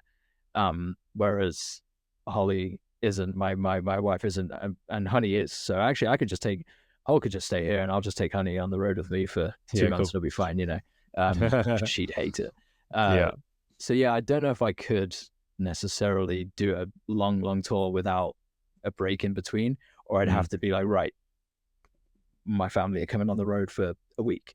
Yeah, We'll yeah, do yeah. this, which again is as you'll know, is a challenge to try and go anywhere for longer than a couple of days with a baby. For Like it's sure. And a even just blending those worlds, like switching off like I find the convergence of those two things quite challenging at times, even on a minor level. It's not because I act differently when I'm touring or gigging, but it's just that it's a consideration I don't usually have when I'm in that mindset of being a performer and touring yeah. with the band and doing the band thing. Yeah, I get it, man. Seaforth did a UK tour at the beginning of this year, and for one show, my family came up, and my wife and baby came, and just having them there for the one show was the best. To see my like in sound check, to see my daughter sitting there like, wait, she waves. It's a thing. We took her to the park today. She sees someone, she waves at them, and they're like, she's just so happy, man. So to see that, I was like, this is so worth it. Everything, like I'll die now happily Yeah. if it meant giving this kid everything. Yeah. Um, so that was cool, but it was definitely different. And like it's an added responsibility. Like, you hear of all this crazy stuff happening all the time in gigs and they're not always the safest places. They're not most shows are not places for kids in general, let alone, your most two important people in the People in world. the Like, world, yeah. so you act different. I'm not acting, I stopped drinking at the beginning of this year just because I was like, no, not because it was an issue, but just because I was like, let's try this. Let's see if I can do it. And like just little things like that. So it's not like I'm like getting like hammered on the road and then being an idiot. It's just it's a hard life. Touring is not for everyone. It No, doesn't it's matter not. what level you're at, unless you're like, you can. Oh yeah, just go and chill on the private jet for a little bit, and unless you're at that level, Mm. it's quite hard. So Yeah. I yeah, just finished a nationwide tour with my band. We did a winter tour, precursor to our album coming out in like a month or whatever. And, even as the weekend warrior thing, I still find it tough just because, one, because I'm a creature of habit. I've sort of built a life that's very, my world. I've created this like great little life. And even though drumming for me is a performance-based thing, and that's my initial innate attraction to it, I love performing. I yeah, just hate fucking touring, man. I love the people that I do it with, but I just yeah. don't really like on any level, man. Like even at its highest, like I'm going on tour with actually one of your people. I'm going on tour with Natasha Bedingfield at the end of the year. No way. Oh, dude, I love a bit of Natasha Bedingfield. Oh man, That's she's wicked. great, and she's had an amazing resurgence of late too, which is really awesome. But I'm playing the New Zealand and Australia shows for her, like end of the year thing, and Oh, incredible! Congrats. That's yeah, which awesome. is awesome. Oh, thanks, man. Yeah, Yeah, so like, but I do know that doesn't matter where it is and how awesome it is. There's still like the second that I'm out of my family and home environment, I'm just missing them immensely, and yeah. especially like similar to you, my son's really young, and Yeah. you miss a lot in a short amount of time. I do feel like though what it has allowed me to do, like I've been away quite a lot at the beginning of this year. I went to South America and just away a little bit. What it did make me do is I go, right, I have to be away. Hmm. And this is kind of how I phrase it to my wife as well. I'm like, I know it sucks being away, but actually, because I have to be away and because I'm going to do this, I'm going to just live every single moment. I'm going to have the actual best time I possibly can because Awesome. I have to be away anyway. Yeah. So, and I want to be, I choose to do this. I don't have to do this. I could go and get a normal, regular job like, anyone else and leave this whole Yeah. life You're behind. still grateful. I'm so grateful for it, but I'm like, Yeah. well, why am I then just going to sit there and mope around and try and like pretend that I'm not having a good time? I'm going to go and have Mm. the best time. If I want to go and see Big Jesus in Brazil and take a day off and pay money to do it, I'm gonna go do that. Like I And you're love, you're obviously into fitness as well, so I imagine that you prioritize going to the gym. You don't drink. I don't yeah. drink either. I stopped drinking last year for similar reasons. It's not a problem, but I just don't really have a place for it currently. I mean, honestly, man, I gym every morning. I do CrossFit, so it's like, but I'm not one of these like CrossFit wankers that are like, oh man, yeah, like you need a CrossFit and always talking about it. Like I saw it your just deadlift. It's pretty good, man. I've now got 180. I've got 180 kilos under my belt. My goal is 200 keys, but I'm also like I'm heavy right now, so I'm also trying to navigate. Balance Like, the two. Well, okay, you do need the size to lift that big. That's kind of the this is dichotomy of it. this is the hard thing, and I've lost about I think four kilos in the last however many months, and I'm like, does this mean now my deadlift is going to suck? But the flip side of that, my muscle ups will get better because I'm a lot lighter to get up. Definitely. But no, I definitely try and keep fit. That's the one thing I think mentally and physically, that's one of the best things we could all do. Um, 100%, bro. but I find it harder on the road because I'm like you. I've creature habit. I got my set ways of like, you know what? If I have a routine and I'm like, I want to go to the gym I go to the gym every day at 7:15. And I'm like, okay, I've got that. If I don't do it, then I find it really hard for me to go a bit later or whatever. If I'm on the road and I'm not in my Yeah. environment doing my CrossFit thing with the people I know and doing all this, it's a lot easier to go, I'll go tomorrow. Yeah, that's definitely a skill where you can be adaptable in that sense for people like us. Like I've Yeah. over the years, I've sort of learned how to manage that more because I would be the same. If it's not then and there, then it's not at all. But these days, it's more like I've got things in place that I can fall back on when I'm out of my environment. So I've got body weight routines that I do. I've got stretching exercises that I do. Things that I know that I still will feel great from and Yeah. feel good about myself for. If I That's can't good. necessarily do the rower for 30 minutes like I would all my stuff outside on my machine and whatnot. Yeah. And I guess that's the thing when it comes to working out, body weight's perfect. Yeah, If you can run, there's a whole great world outside that you can I just go love run. running. You don't need to sit and run on a treadmill or on a No, cross trainer. you You can just go shouldn't run on outside. a treadmill. Like that's the thing with running is that it's your chance to get outside and be. That's Yeah. actually why I stopped going to a gym because I felt like I was on a treadmill a lot, and I was thinking, why am I going from my box, driving in my box, to go stand in a box and run? Yeah. Especially when you live in a place that's so beautiful, like New Yeah, Zealand. we live by the Like, beach too, so it's like very oh scenic. Yeah, man. You see, that was my favorite thing living in LA. I used to get up really early and I'd go run on the beach. And yeah, yeah, yeah. I'd just go over to Malibu and go and do that. It's And it was just amazing, like, eh? The it's good for the euphoria that you soul. feel. Yeah, man, 100%. I mean, just the ocean and the sand, and plus running in sand is Yeah, yeah. so much harder. So I felt like I was fitter for it. Probably wasn't. It probably screwed up No, my no, no, you are joints or right. Like something. that's a But form of training. I think they call it fartleks, which is a guy who designed it as a training method by running in okay. sand for a lot of like high performance athletes. Oh, I love that. Well, I need to do. I Mm. mean, I don't live anywhere near a beach right now, but I need to move back. I grew up on the beach. I need to be back in the beach. Yeah, for But yeah, sure. but that's definitely one thing. And yeah, So what I want to touch on now is just wrapping up with where's your creativity at, man? Like how are you feeling and your love for the craft? And I know that we spoke about chops and stuff recently yeah, via yeah, my stuff and just sort yeah. of where are you how do you sustain it? I I go through waves Mm. for sure, as I'm sure we all do. And I if things get too stale for too long, and I kind of hit a brick wall or something, and it just kind of you plateau for a minute or whatever it is, I'll either look for inspiration to find the next thing or try something different, or I'll just go like, okay, cool, and I kind of lose interest for a minute, and I'll do something else with it, so my creativity can kind of go down. I feel like recently, because I've been so damn busy being a dad, like a new dad trying to balance life, doing a lot of sessions and stuff, I'm kind of playing similar kind of sets, nothing that's like out of my comfort zone or nothing that I'm doing something where I'm going, oh, they want me to do some crazy thing with 64th notes that I'm like, I haven't got the stamina for this. So there's nothing crazily pushing the boundary for that. So, which is actually why originally when you put your stuff up and I watched one of your videos and I was like, the chops thing, I was like, you know what, I need to fall back in love with the craft because I feel like I go, drums my everything other than my family, obviously.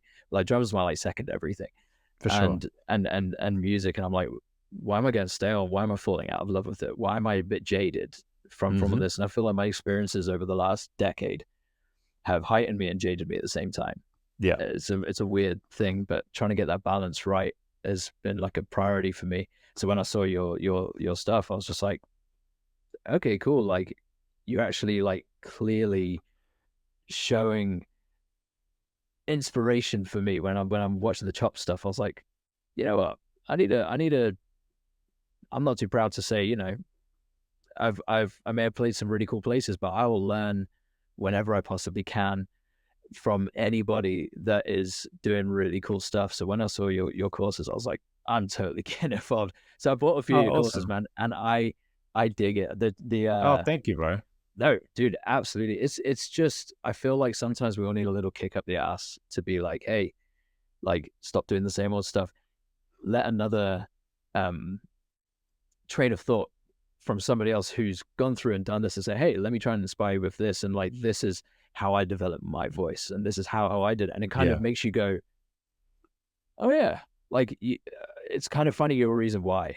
And I'm finding my reason why to get up and be like, no, like this is my life. Like I'm not destined to, not that I was going to give up drumming, but like it was definitely being a dad definitely made me want to put it maybe more in the back pocket and try Oh, and and maybe also, lean into man, other stuff. years of commoditizing your creativity can have a real negative effect on your creativity. And this is the Yeah. hardest thing that creatives find is the balance between working and staying creative. And I do definitely feel like I've rode that balance really well over the years. And Mm. it's funny, like the courses are really just a byproduct of where my teaching is sort of headed, but more my mindset, like where Yeah. my head's at, because I'm answering my own questions, right? Like that's all it is with Yeah. everything that I'm doing. I'm speaking to Sure. a younger me. And but yeah, it's really nice that you say that because they've actually been received really well for similar things that people have been saying, and I've got a couple more to do, but It's awesome. it's been a fun path and process for me too because it goes back to that one person business model, like I sort of Hmm. see that any solution that I've solved for myself is a problem that any problem that I've solved myself could be something that someone else can learn from as well, Yeah. and that kind of goes back to what I was saying before with you, with your skill sets on the kit and off the kit too, like your experience as a professional drummer. There's so much value on that, man, because not many people have Mm. experienced it. And I do, and I'm really just saying that as a side note. That's something for you to consider as well. For sure. No, I Offering some appreciate that. sort of course or mentorship around your experiences as being a professional drummer, because there's a lot of people that don't know how to act and be and do in those environments. And Mm. you No, know what I mean? for sure. No, I appreciate you saying that. It's something I definitely think of, and I'm like, oh man, I wish I had somebody with when I was growing up that was accessible that I could just chat to and say, hey, like, well, I didn't really know anyone growing up. Yeah, I had no one other than neither. like my dad.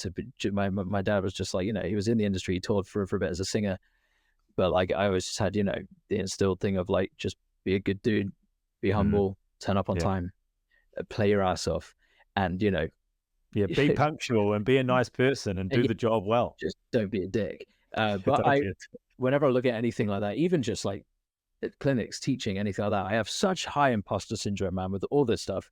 And I kind of just go like, instantly that doubt of like, are people really going to care? Like, no, what can I say? Like, I don't know how to voice my opinion of like, oh, well, I think this and that. And even though I've gone through it, I have like the biggest imposter syndrome of stuff. So once You I, know that everyone does though, eh? You know that's part of the yeah, process. Yeah. yeah, for sure. No, I'm sure it's just funny when you're thinking of it. Like, you kind of feel like, it's just like, oh, no one else is like, I see people like you so easily and freely talking about things. I'm like, oh, I'd love to be able to do that.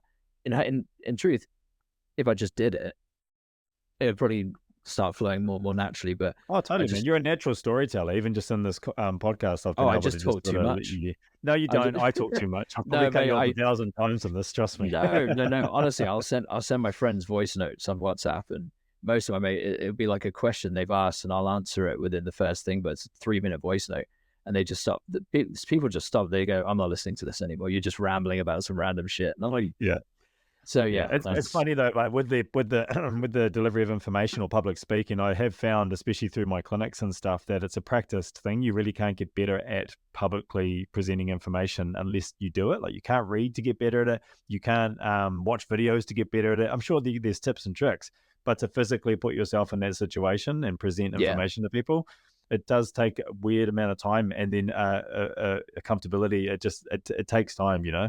Yeah, no, absolutely no. It's something I should definitely think more about. I think I would hate to like I feel like I've lived such a weird life in that world that I feel like if I can help someone in some way, whether it's career wise, personal wise, whatever, I love helping people. Like, I just Yeah, want to see everyone thrive, man. I want to see everybody feel good, love themselves, love yeah, what they do, because at the end of the day, that's all we've got, man. Everything else is superficial. If totally, you're not bro. happy, like, what's the point? What's the point in any of it? So 100%. yeah, no, I should. I will. I'll definitely have to figure that one out. Now you've inspired me to do something for sure. Well, definitely think about it. And honestly, man, I actually think that's a really nice note to end on. That it's just the journey of personal happiness, you know. Yeah. And I love your story, man. Like 30 years on the kit, heavily influenced by your old man, falling into a gig that literally is possibly one of the biggest gigs to sort of ever be, let alone come your way. And then just in this great position with your family now as well, and still on your creative path, man. It's pretty cool.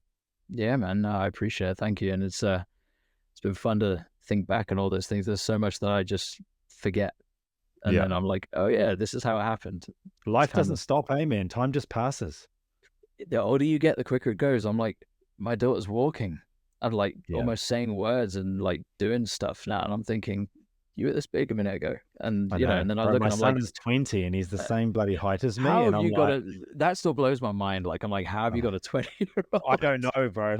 I don't know. But Oh like you man, say, you're just in it and then time just passes and you're like, whoa, now he's the same size as me. I've got a photo of him like this big and I'm yeah, holding the camera like back before digital cameras and I've got it in my wallet and now I talk to him eye to eye and he's like he's in university. He's studying psychology. And I'm yeah, like, he's a smart have you cookie. thought about drumming, man? There's a really good career in drumming, but yeah, Yeah, it happens real quick, man, which is why I'm very much for musicians being present as parents as well, because it does disappear yeah, pretty quick. yeah, absolutely, man. And I feel like if you just let it go by or pass by, and then you look back and you go, why didn't I do this? Why Yeah, didn't and you I? won't get that time back. You won't get the early years, and you just cannot repeat that. The other aspects of your life you can get back, but you cannot Yeah, get back the growth of your children in that period. yeah, definitely. But I'm definitely here to say, having a kid doesn't change the passion and wanting to go out and tour and make music. I feel like for a lot of people in No, my man. world, especially in the session game, we're just like, oh boy, well, that's it for you. Then you're not going to ever tour again, are you? You're not going to ever do this. And I'm like, well, why not? Like, I want to. And then panicked me. I was like, does this mean I can't tour? Are people going to stop booking Do I have me? to hand in my notice somewhere? Like, yeah, yeah. Do I get a P45 in the mail? Like, no, it's definitely something that I feel like you just got to find your balance, And and it's also a motivator, if anything, man. Like I love, man, I'm still so hungry for this instrument. Like yeah. ridiculous guy back here. I'm still so hungry for it. Oh, I love it. And my kids are a big part of that. It's the white kit from the from the old tuning video. Yeah, Man, yeah, yeah, that it thing is. And I sounds just put on so good. the clear black dots yesterday. Oh, you see, so I was a Remo guy on the 1D tour, and I used to have I saw that. the clear dots on my gong drum, and Oh yeah. it was the only head that I could find at that time that actually gave me exactly what I wanted. So that's a Yeah. good. Although I switched I'm in between Evans. these and yeah, I saw you're an Evans guy. I switched Yeah. between these and the black suede Emperors just because they're nice and warm So and very durable. the black suede was the ones you had on the tuning video, I believe, right? Yeah, yeah, Dude, yeah. they sound good. I've got my coated white G2s, the Evan G2s on mine right now. They're a bit thinner, and Oh yeah. I'm not used to it because I'm used to the almost like the Remo pinstripe equivalent. Oh, yes, yes, yes, yep. Yeah, I've got the normally the hydraulics on my kit, Yeah. and yeah, I'm just struggling a bit with the tuning. Hence why I was like, well, I'm going to see how you do this because your kit always Did the sounds so course good. help? Oh mate, yeah. So bottom heads on my top two toms. Let me just turn the camera. Yeah. Oh, there she is. So the Amazing. bottom heads on the top two are like way higher than I normally would, and the tops are a little lower than I normally would. And man, it just sings. This Oh, thing is wicked. it's scary because the floor toms as well. Like I like the way you described like thunderous. Mm. And I was like, okay, cool. Like, I'm going to give it because usually I like a bit of tone. Like I like good intonation between the two. But I was like, I have the bottom because I got a 14, 16 squared. Oh, yeah. Um, but Same as me. I just want an 18 just because I'm like, I want something that's even more I'm just not man guaranteed. enough for an 18. You know But what? you were deadlifting 180, you are. I mean, yeah, that's it. The Yeah. 180 gang gets the 18. No, Yeah, yeah, yeah. That's the buy-in. honestly, mate, I don't need an 18 when I've tuned the floor tom. I literally tune the floor tom how you said, bro. It's like it's it's basically barely on, but enough. Yeah. Oh man, I I just love recorded. my floor toms to sound closer to a kick drum, with a Yeah, bit of tone. well, that's it. And I do a lot of like interplay as well between hand and feet stuff. Whether it's I've got a little stack on the right over here that I kind of play Yeah. between the two as well. So it's Yeah. nice to have like tonal up here Mm.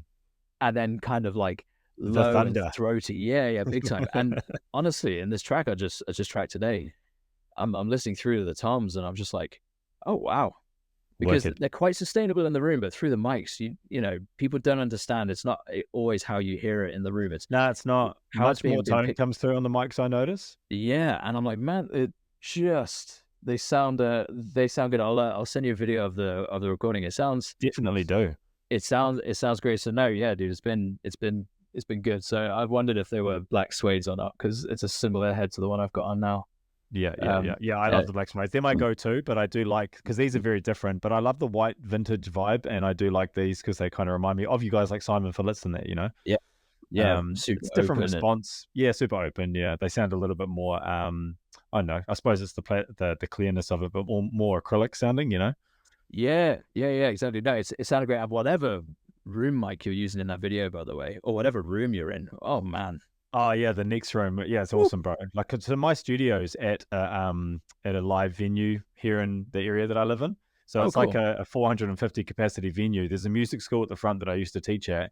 It's Yeah, one single building, and then at the back at the back it's a venue. But they had this little room in the middle of the building that they didn't use. And when I was a teacher here, I just asked if I could rent it off them, and they initially said no. And then a week later, I asked them again, and they said yes. And I've been here in this room for the last 2 years now, which has been an absolute blessing for me, man, because I do that's everything out of awesome. this room. But I get access to the main room when no one's using it to just go sit up in there and use one microphone and make it sound like fucking a Yeah, stadium, you it's know? cute. When you hit it, I was just like, oh, that room sound. That's the one thing. So I'm in a slightly smaller room, in my studio here, but it's all like it's got a lot of sound treatment. It sounds great for close miking. It's amazing, but I don't have the luxury of a large space to get creative with room mics. So I I'm so have lucky. to really think about it. But it's I managed to do a good job with a load of virtual stuff that I know how to Oh, what do process you it. use? I mean, I use a lot of Slate stuff. Yeah, I've got what have I got the session open? Let me have a look. I use, of course, Pro Tools is going to freeze. No, it's all good. I use a Sunset Sound room emulator on it's Oh, the yeah. T-Rack stuff Mm. just to get like a basic room, just because it's that legendary LA room, and then I compress specifically a fair bit. I like to like smash it a little bit just to kind of give it that really roomy sound. But and then yeah, I EQ a fair bit. But when you just understand a little bit more of you know the reverb and stuff, so it's not just like a continued reverb forever. Yeah, It's yeah, almost yeah, like that yeah. slightly gated, like really cool Yeah. sound. Yeah, yeah. I can make some pretty cool different room sounds now where I'm like, okay, I wanted to sound a little bit more like Steakhouse Studios. Now I want to sound a little bit more like East Iris over here. And because I've been Yeah. in these rooms, I'm like, I have recordings from them. I just pull the recording up and go, how do I match this room mic without using the mics? Amazing. I mean, I'm always playing with room, like with room plugins, Mm, because this room is only like 3.5 by 3.5, which is having a box is not ideal. So yeah, this room actually sounds quite bad. But I always say that it's harder to remove air or space, or size than add it. So yeah, this yeah. is Oh, quite a dead definitely. room, so that's great, But yeah, I do find that I'm experimenting a lot with room, different types of reverb, room reverb. I love it. Yeah, man. Yeah, there's I learned some pretty cool tricks in actual big rooms as well of like weird mic placements and then gating certain mics, reverse gating all this. Not reverse gate, like reversing these different things and having weird reverb. Just It's experimenting, fun. man. It's. I'm a And I proper think as a nerd. drummer too, I actually, yes, on my bro, which is why I knew that I'd love talking to you because you are a Yeah, nerd. But I do think that in this day and age too, it's sort of, I think it's, I won't say necessity because I don't want to speak for anyone else, but I do think that it's a valuable asset to have up your sleeve. it definitely is. Like I do a lot of work from home. I'm here. Yeah, remote I recording. get to do this, and which is again great being a dad because then I don't have to travel to London every day, which is like an hour and a half down the road. Like it's it's not an easy thing to keep going in and out every day. Yeah. But I have a sound set up. It's malleable. I can change it if someone wants big country sound. I can strip two of the drums away, change up the sound a bit, I tune it think I nice and can see deep. a AKG 414 as your overhead. You've gone Yeah, for the, I got yeah, two 414s. yeah. I've got the Bayer Dynamic, the four oh no, one I can't remember what the mic is on the snare. It's unbelievable. Mm. And then got these cool they're called little gems. They're kind of the condensers. You can see them on the toms here. They are cheap, some of the cheapest mics I've ever bought in my life. And they are the best sounding tom mic I've ever used. I've gone through Oh, that's the hilarious. Sennheiser 421s. I've gone through all the AKGs, everything. No joke. I don't know how. Best tom mics I've ever used in my life. So, Really? and like they cost, how much were they? £90. So like Wow. 120, 115 US The for hidden two. gem, eh? For So like two. for two. I mean, Buy one, get one free. honestly, man, I'm like, I bought four because I was like, I got four toms here. So, I mean, I might as well go for it. And it's like hypercardioid. It really centers in. You have to be careful on your placement because it is a condenser. It picks up a lot of the cymbals if you haven't got it angled right. So I'm just playing Yeah. around with it. But Yeah, I've experimented a bit with condensers on my toms, and I'm not a massive fan. Maybe that's my lack of experience. But I have played with it, and even condensers on my snare as well, just because I've yeah, seen the videos on it, and it's all about experimentation, right? yeah. Well, I mean, hey, Um, the 414s. I just did a video with one of my drum companies last week, and they had two. They had a 414 on each floor tom. that's And when so luxurious having oh 414s on your floors, you know. dude, to be fair, the studio was like the studio was a killer studio. So I was like, really, really They've got great them to rooms. spare.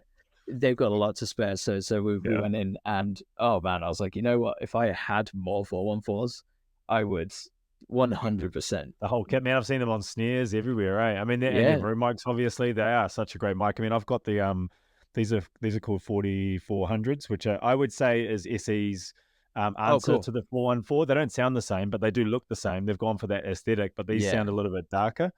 Are And you, you with SE? Do yeah. you? Oh, So I'm fair quite enough. lucky because once I got into production, I actually locked in with SE and Apogee straight away without really having any experience. So I got to sort of start there. That's And dude, Apogee's awesome. bro, I used oh to yeah, use a man, lot of Apogee stuff in the studio in my studio in LA. yeah. There's some really really cool Apogee I stuff. didn't. I mean, I knew they were good, but obviously, as I got better at what I was doing, I started to go, "Oh shit, these guys are amazing! I'm so lucky." And now I'm just like I started on SE and Apogee, so that's been a That's real so nice. benefit. Oh no, I love that. No, so I mean, I was with AKG for a long time, so I've Oh, still got a cool. load of the AKG mics, but there's just now I'm like buying my own other random things. I'm finding there's some really cool little pieces that like beforehand I was like I would never have even thought of because I was like, oh, I can just get this AKG this or this. For sure. And then I made a sub kit. This is really nerdy. I Oh, you made made a sub kick. yeah, sorry, the studio is an absolute tip right now. Ah, I check you made out. Wow. this sub kick. Well, me and my dad do. My dad's a whiz with all this stuff, um, Cool. and found that we spoke to a local guy in the studio who's like super genius with electronics. We found the exact cone for an NS10, like with the same responses that we would need without buying an NS10 cone. So it costs like Oh yeah, $17. yeah, very Started famous it. speakers, eh? Oh man, I mean, honestly, they're like so awesome for this thing, and honestly, that Mm. is the best $17 I think I've ever spent in my life. Oh, that's So amazing. would 10 out of 10 recommend building your own always. Well, it's funny you say that because the company that I use, they're called K Drums. I used to be with Yamaha, but when I moved back to New Zealand, I decided to, once my contract was up, I saw it as an opportunity to work with a local builder because I'm not really kind of doing the international thing anymore. Sure. By choice, I'm just going to stay internal, even though I'm going overseas with Natasha. It's just to Australia. But anyway, Yeah. he has started building his own sub kicks. So he's all New Oh, Zealand native cool. woods, which is really cool. And I get to deal with the guy that builds my kit, but he also now makes sub kicks. So it's I'm gonna hopefully get one and start experimenting with it. Dude, I've yeah, never used absolutely. one. I used to stay away from them because we'd used like the Yamaha did one in the studio.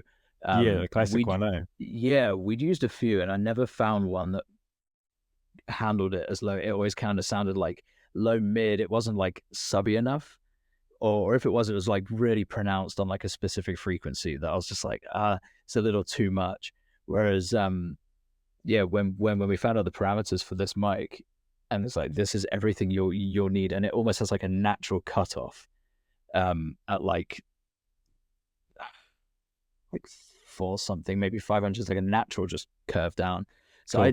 I mean, if I bring the track up, I very rarely scoop anything. I think I'm scooping, so is it 271? I'm scooping down a little bit, and then I have a hard cut from like 376 hertz. So like it's really, but I even if I turn it off, you don't hear that much of a difference. I'll just get a little less Yeah, bleed. that's Honestly, you being like real particular. it's literally me just going, I'm bored for a second. How do I Yeah, I'm keep? gonna be a nerd. Honestly, mate, I'm. That's why I'm the worst at mixing. Like, I'll get my drum sound sounding perfect, and then I'll start bringing in all the other tracks, and before I know it, I've spent 3 weeks mixing the same song, Oh, and I'm bro, just I'm the like worst, man. up With my down. drum videos, like I do my mix, and then I'm like, man, I just think I found the best mix that I've ever heard. And then like 3 hours later, I'm like, okay, I need to change this mix. And like It's it doesn't end, man. it never ends. Then I don't know if you do. Or I do. I airdrop it to my phone. I then go and listen in the car. I listen on my phone. I listen on my So do laptop. I I, bro. listen on my I Bluetooth listen on my speaker. laptop, and then I move it to my phone, and I listen to the speakers there because most people are going to be hearing it. Because I mean, I mix with these, which Oh, cool, industry standard Audio Technicas, which are nice. great, but Yeah, yeah. that's not how the rest of the world is listening to it. So I'm constantly bouncing between my devices. Yeah, no, honestly, it's I've got like this I think it's called Arc. It's like a thing that tunes the room and reads it, but I can change the settings on my monitors where I can go right car stereo, laptop. So you Oh, can kind really? of Oh, I've you heard can of this. it's honestly it's really good. You kind of tune the room a little bit. You tune the speakers to the room Yeah, effectively. yeah. And I never realized how like certain frequencies were favored and on I got two, so I got the Rockets and then the Yamahas and how different each thing is. And once this goes on, it kind of corrects the EQ balance on it and kind of gives you the closest to flat response due to the room. These are And incredibly flat. I think because I've got some AKGs that are completely flat as well, and they're Mm. there for like for mixing, and it's similar, but on a room spec. So I'm like, okay, so I can just crank the shit out of it, which is great. Yeah. But dude, headphone mixing, like I do so much. This is gonna sound so stupid. I do so much mixing on a plane. Whenever I have like a long ass journey, I'll do like a little pre-mix on a plane of something, and then I tweak it all up. And usually the bass is so loud because you've got the like drone of the plane going on, so you're boosting everything low to try and compensate for that Oh, yeah, drone. for sure. Yeah, And then yeah, and then you listen back in the car, and you're like every kick drum, you're like, oh, where's this hit? yeah. Um, so Oh, you that's just great. got to watch that. But Well, yeah, man, no, I mix like a drummer though, man. Like it's so funny, like because I play in a band here in New Zealand called Black Comet, and we're all producers and like engineers and shit. So which wicked. sounds great in theory, but we're all involved in the conversation, which is probably not great. Too many And cooks. like we just got a mix sent back yesterday of one of our tracks, the final track for the album, and I just spent the next 3 hours re-recording my drums and remixing my drums to the mix. Like, and I did not need to do this, man. And then I sent it back to the bass player, and I'm like, bro, I think this is better. And I sent it back, and he goes, "Cool, man. I'll have a listen." And I've not heard back from him, so I don't think it is better. But my drums are now once again way more forward in the mix, Oh, like way dude. more like crispy crunch to them.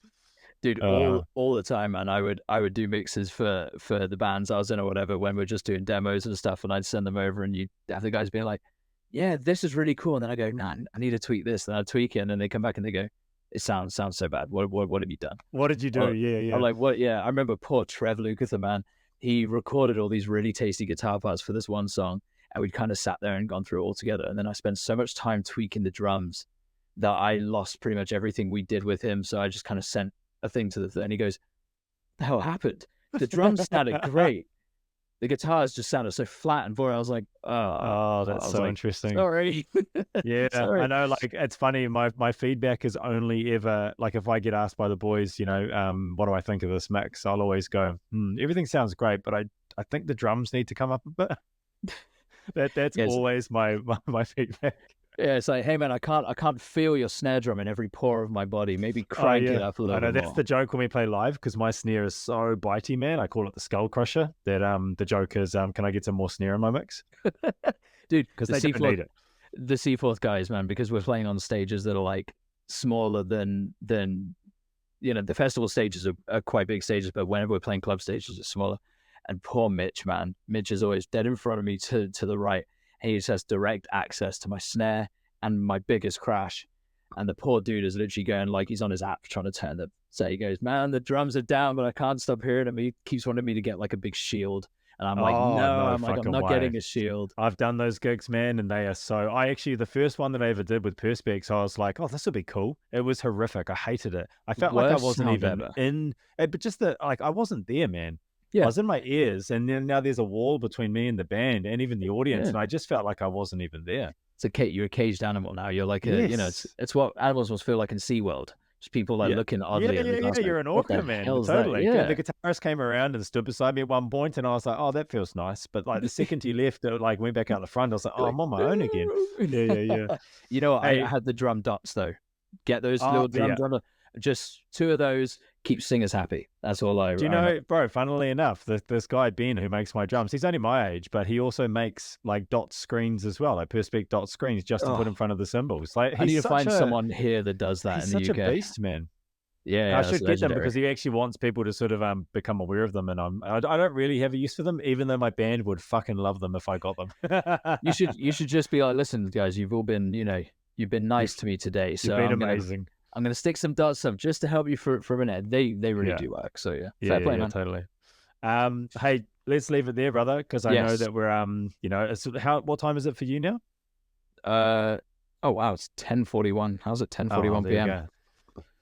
Oh yeah, Josh, I really appreciate your time today, man. And I knew that we were going to have like quite a candid and relaxed conversation just because of our brief interactions. And Yeah, I man. think there's an inherentness because my mum was born in the UK, so she's from Southampton.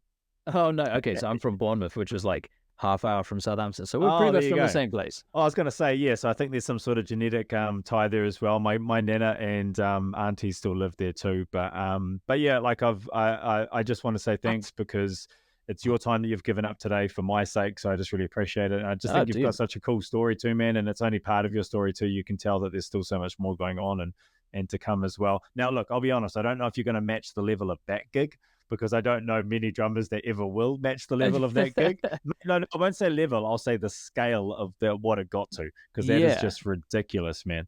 I just hope I hope and pray that it comes back one day and I get to do it It again. will, bro. You know it will. Yeah, I hope so. I just hope that they're not like, "Hey, okay, guys, we love y'all, but we want an all girl band now." And I'm gonna go, "See you later." I can't do that. Yeah, yeah, yeah, true. But Nah, that's awesome, but man. yeah, man. Thanks for your time today, Thanks and for all the having me. best. And let's just keep in touch. And also, thanks for jumping on the courses too. And I'm really glad that you got something out of them. That's all I can ever hope for Dude, that sort of stuff. of course, man. Thank you for putting them out and being generous with your time making them, bro. That's Oh, absolutely. it's some good stuff, and I'll keep going on them. Awesome. All right, I'll talk to you soon, Josh. Thanks Thanks again. for having me, mate. Cheers. All right, peace, bro. Bye. Bye.